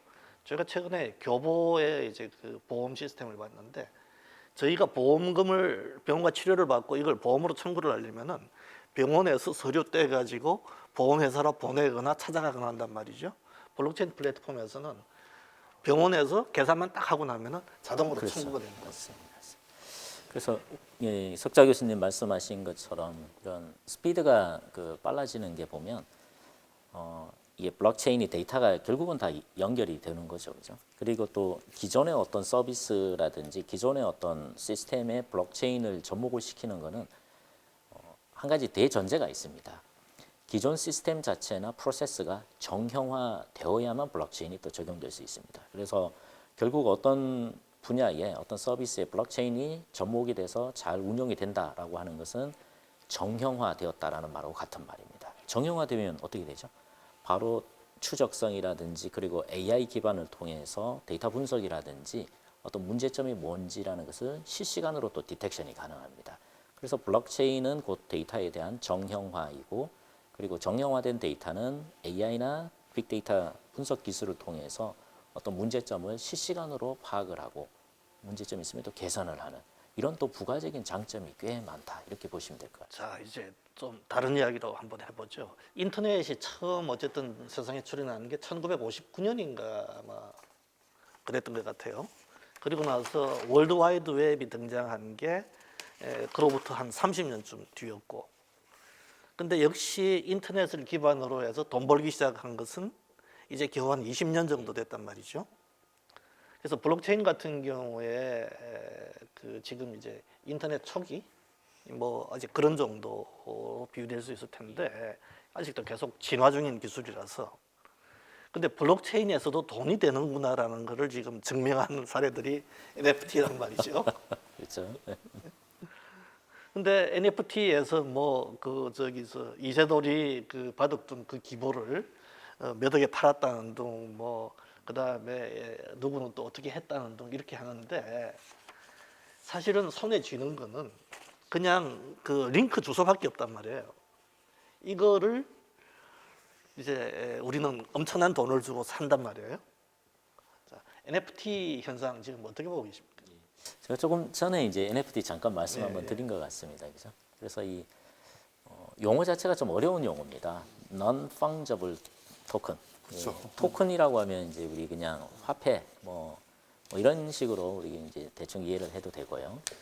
뭐 시큐리티 토큰이라는 개념도 있고 뭐 다양한 개념이 있는데 그냥 그런 식으로 그냥 봐도 되고 이 non-fungible이라는 게 또 용어가 좀 특이합니다. 대체 불가능한.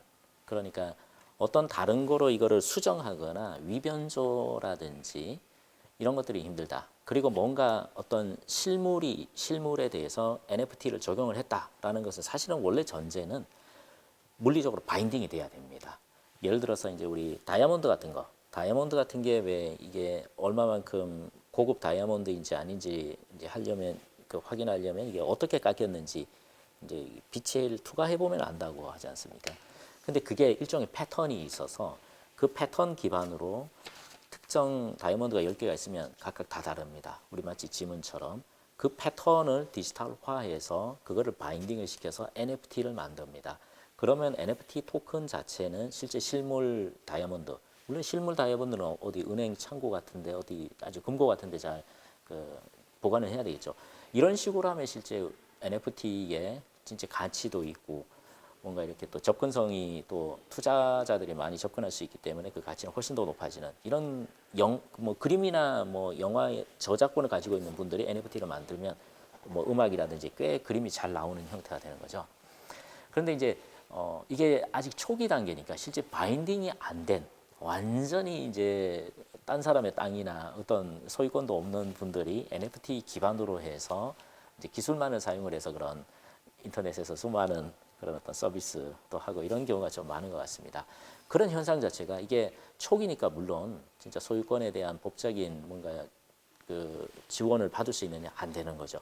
근데 초기니까 이런 현상 자체는 결국은 우리의 거대 그 트렌드인 가상 세계와 현실 세계의 어떤 그런 융합 그리고 그 가상 세계 자체의 발전 이런 어떤 측면에서 우리가 충분히 이해를 하면 될 수 있다라는 생각이 짚어야 들고요. 할 건 많겠죠. 소유권의 문제지 그렇죠, 저작권이나 활용권의 문제는 맞습니다. 아니니까. 남의 거를 사실은 NFT를 만들어 가지고 이제 팔아 먹는 그런 어떻게 보면 일종의 사기성이 좀 있는 것 같습니다. 그런 측면도 사실은 있을 수가 있는 것 같습니다. 그래서 우리 김원 교수님께서 NFT에 대해서 아주 기술적으로 설명을 잘 하시기 때문에 저는 한 가지만 더 추가를 하겠습니다. 아까 우리 석달 교수님 애플 이야기하셨죠. 근데 이제 애플도 설명하면서 애플은 하드웨어를 안 만듭니다. 근데 서비스만 제공함으로써 삼성전자보다 더 큰 회사가 되거든요. 또 우리 옛날에 조금 옛날 이야기를 하게 되면 대동강물을 팔아먹으면 우리 거의 사기꾼이 했단 말입니다. 근데 지금 관점에서 먹어보게 되면 대동강에 나오는 그런 깨끗한 물을 갖다 파는 거 우리 돈으로 사 먹어야 안 되나 생각할 수 있거든요. 바꿔 말하면 지금 우리가 살고 있는 제4차 산업혁명 시대는 가치 그리고 상품과 서비스를 어떻게 봐야 할지 하는 인식의 전환을 보여주는 가장 대표적인 예가 지금 말씀하신 non-fungible NFT를 생각합니다. 바꿔 아니 링크 하나만 주는데 말이야 이게 뭐 몇십억 이 말이 돼? 자, 그렇게 생각한다 그러면 죄송하지만 당신은 아날로그 세대입니다 라는 말이 나올 수 있겠죠. 예. 그래서 이런 사물과 사건을 바라보는 관점을 근본적으로 바뀌어야만이 이런 NFT를 이해를 하고 수 있고 애플이라는 아무것도 안 만든 회사가 말이야 뭐 영국보다가 낫네 이게 뭐야? 라는 그런 아이러니를 이해할 수 있겠다 그렇게 생각합니다.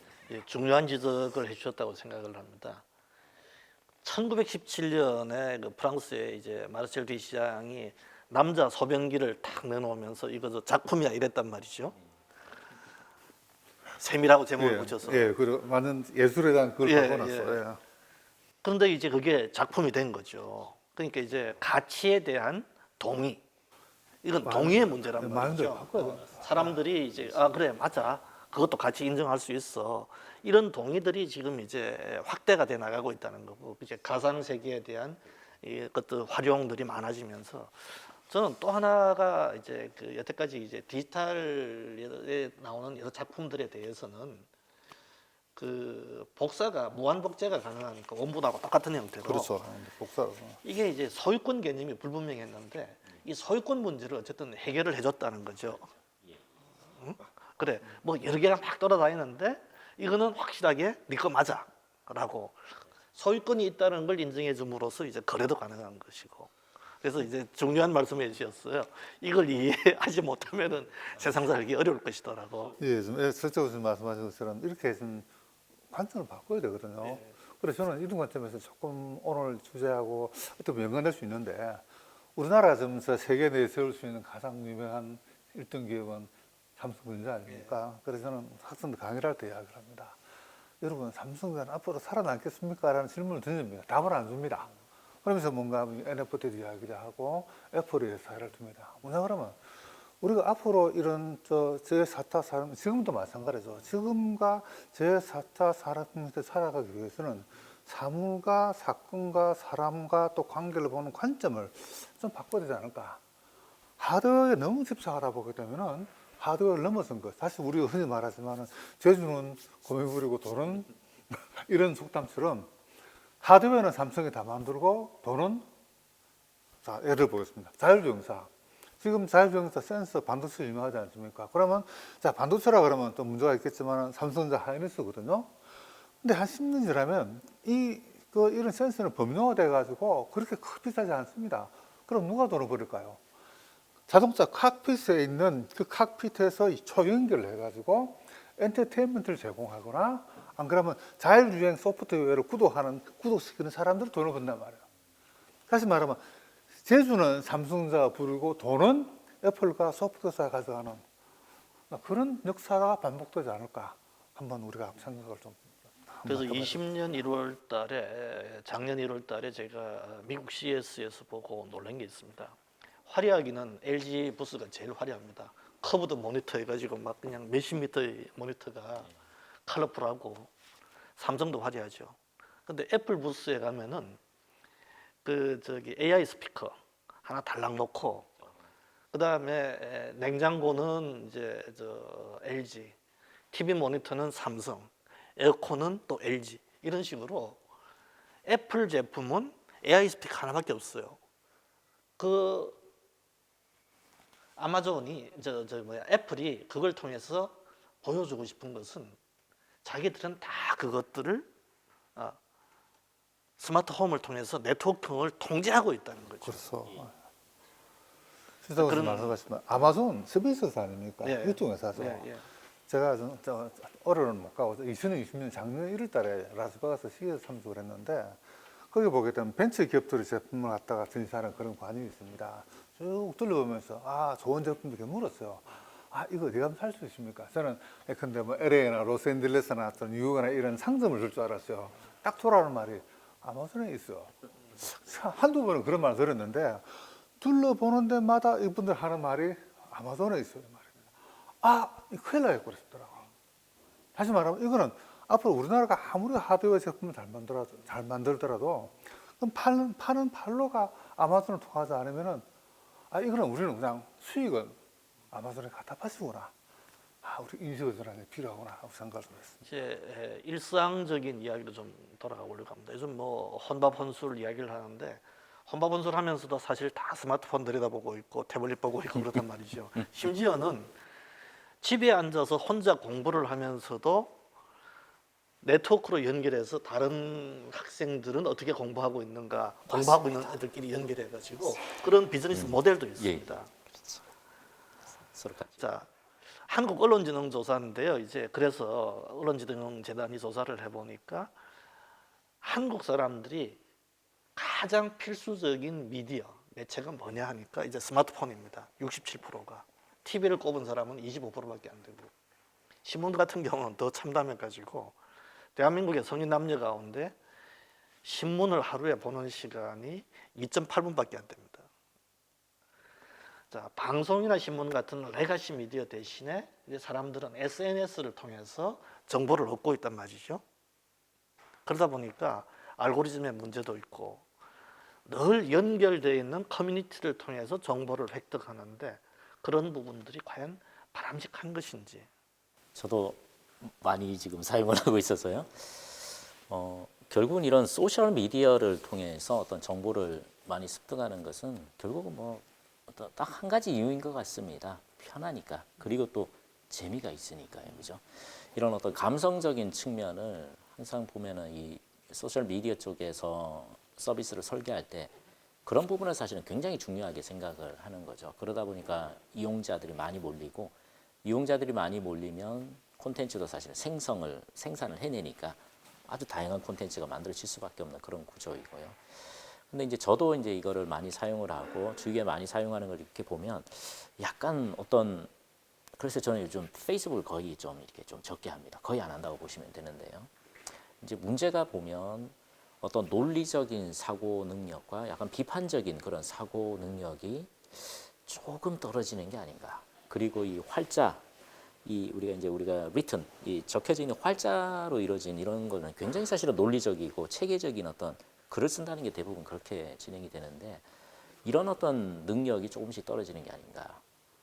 그래서 저는 사실 뭐 이런 소셜 미디어라든지 적극적으로 활용을 해서 수업도 많이 활용을 하고 장점을 많이 선택적으로 좀 활용을 하지만 이거를 좀 뭔가 가이드라든지 옆에서 이거의 장단점을 비판적으로 수용을 할 수 없는 그런 세대인 경우는 이런 논리적인 사고라든지 이런 활자에 대한 독해 능력이라든지 이런 게 조금 떨어질 수도 그래서 있을 이제 것 디지털 같다는 리터리시 이야기가 그렇습니다. 끊임없이 그런 나가는 좀 거죠. 걱정이 좀 듭니다.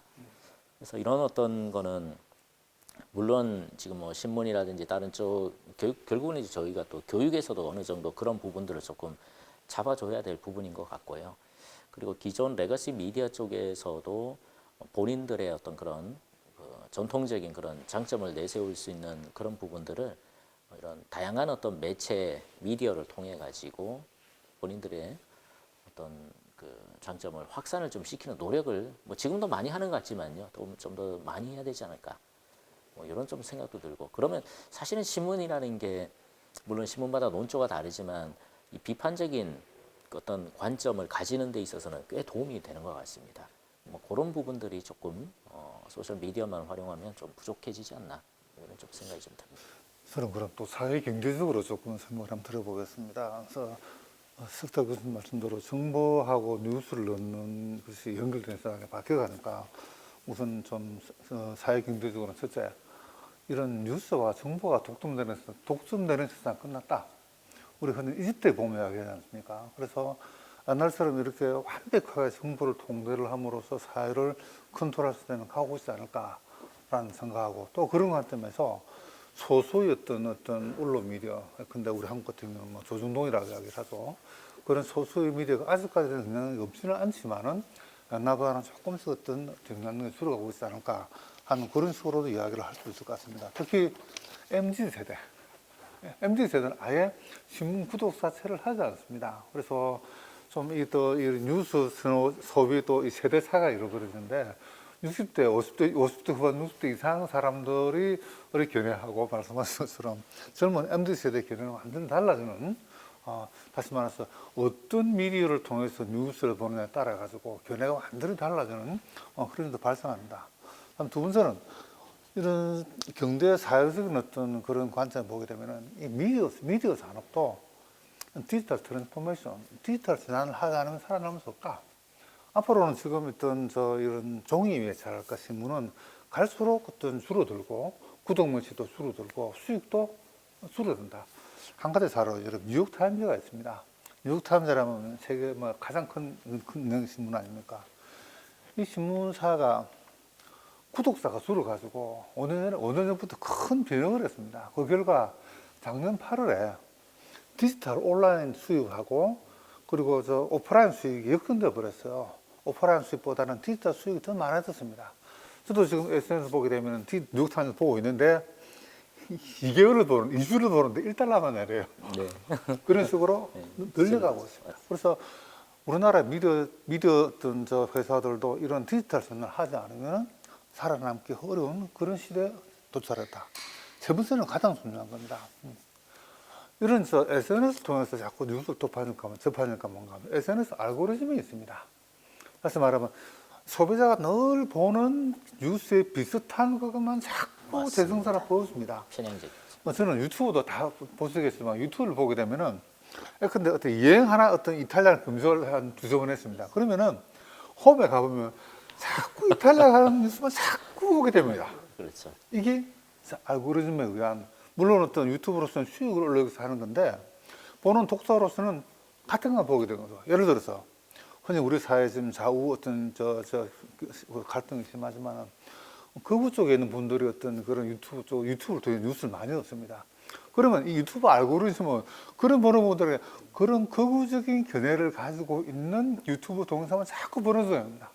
그러면 그걸 따라가지고 자기 의견과 생각이 고착되어 버리고 사회를 바라보는, 아까 그 교수님 말씀하신 사회를 바라보는 객관성이나 융통성이 사라져버리게 됩니다. 그래서 저는 이것이 가장 큰 문제가 아닐까. 또 더 큰 문제는 우리가 이런 정보 독점은 사라진다 했는데 중국 경우를 보게 되면 아직까지 근데 방어막을 해가지고 구글 뭐 특정 단어는 검색을 못하게 하고 하는 그런 정보 검열과 정보 독점이 아직까지 존재한다. 그렇게 이야기를 할 수 있겠습니다. 그 말씀해 주신 것처럼 사실 이게 SNS를 통해서 정보를 일상적으로 획득을 하다 보니까 SNS들이 대체로 유튜브나 페이스북이나 다 마찬가지입니다만은 알고리즘으로 개인 맞춤형 정보 제공을 하고 있단 말이죠. 그러다 보니까 다양한 시각과 열린 사고를 갖는 데는 도움을 주지 못하고 필터 버블이라는 표현을 쓰는데요. 특정한 필터를 통해서 걸러진 정보들만 가다보는 거죠. 그러니까 인터넷이 당초의 취지였던 정보의 바다가 아니라 정보의 감옥이 되어버립니다. 그래서 이런 표현을 쓰는 사람도 있는데 그렇게 살다 보면은 이런 커다란 바다에 무인도에 갇혀서 망원경도 없이 세상을 바라보고 있는 것 같은. 그래서 주커버그도 그런 이야기를 했는데 아프리카의 사람들이 몇십만 명이 굶어 죽어가는 것보다도 내 뜰 안에서 고양이 아픈 게 더 중요한 것처럼 느껴지는 세상. 그래서 우리가 이 부분들을 지금 어떻게 할 것인가. 그러다 보니까 이제 편향되는 것들도 마구 전파가 되는 거죠. 이런 책 제목이 있었습니다. 일본계 미국인이 쓴 책인데 진실 따위는 중요하지 않다. 거짓과 혐오는 어떻게 일상이 되는가. 그래서 미국의 한 리버티 대학 총장인 제리 포렐 목사는 팍스에 나와서 이렇게 이야기를 합니다. 코로나는 북한이 미국 트럼프를 해치기 위해서 만들었다. 그래서 앵커가 물어봅니다. 팍스 TV 뉴스 앵커가 근거가 뭐냐? 이 사람은 진지하게 웨이터한테 들었다. 가짜 뉴스. 아니 그러니까 이제 이런 것들이 이제 우리가 좀 심해지는 그런 세상으로 가고 있다는 거죠. 자, 어쨌든 이야기를 마무리해야 될 시간이 된 것 같은데요.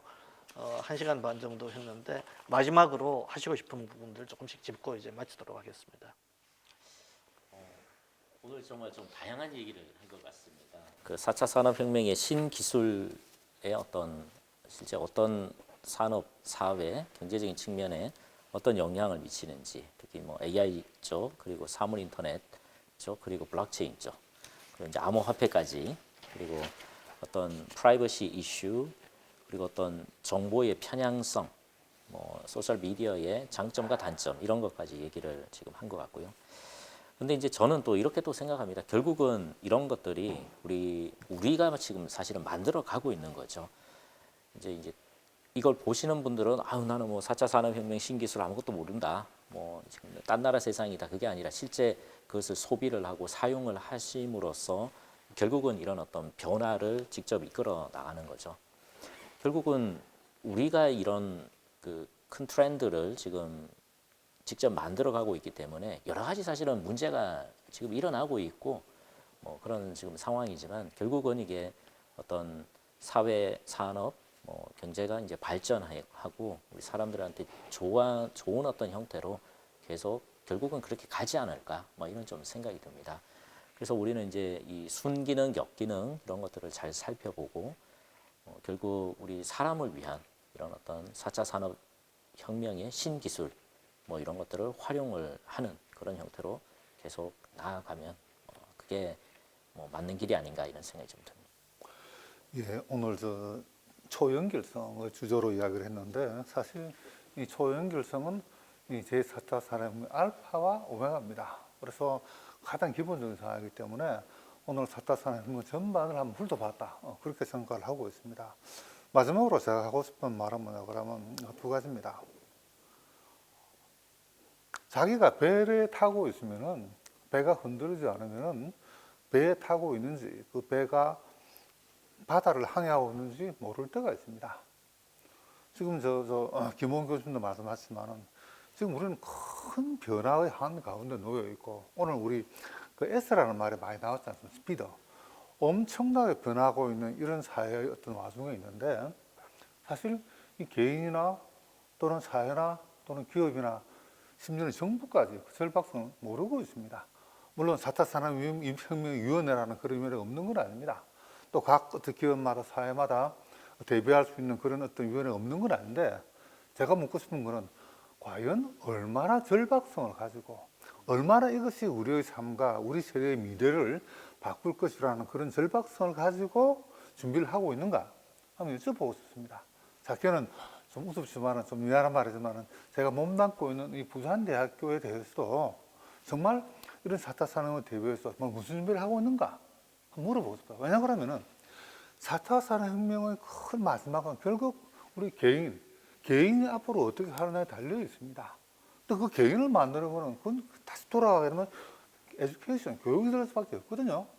지금 이 교육을 바꾸기 위해서 뭘 어떻게 하고 있습니까? 저는 이렇게 말합니다. 우리 창의력 강조하지 않습니까? 저는 지금 창의력 강조하는 교육은 하지 말아라고 주장합니다. 왜? 10년 전에 창의력을 강조하는 교육을 해야 지금 그 학생들과 그 사람들이 한 세대가 돼서 사회를 바꿀 수가 있습니다. 지금 창의력을 강조하면 안 된다. 그럼 지금 뭘 강조해야 되는가? 개성을 강조해라.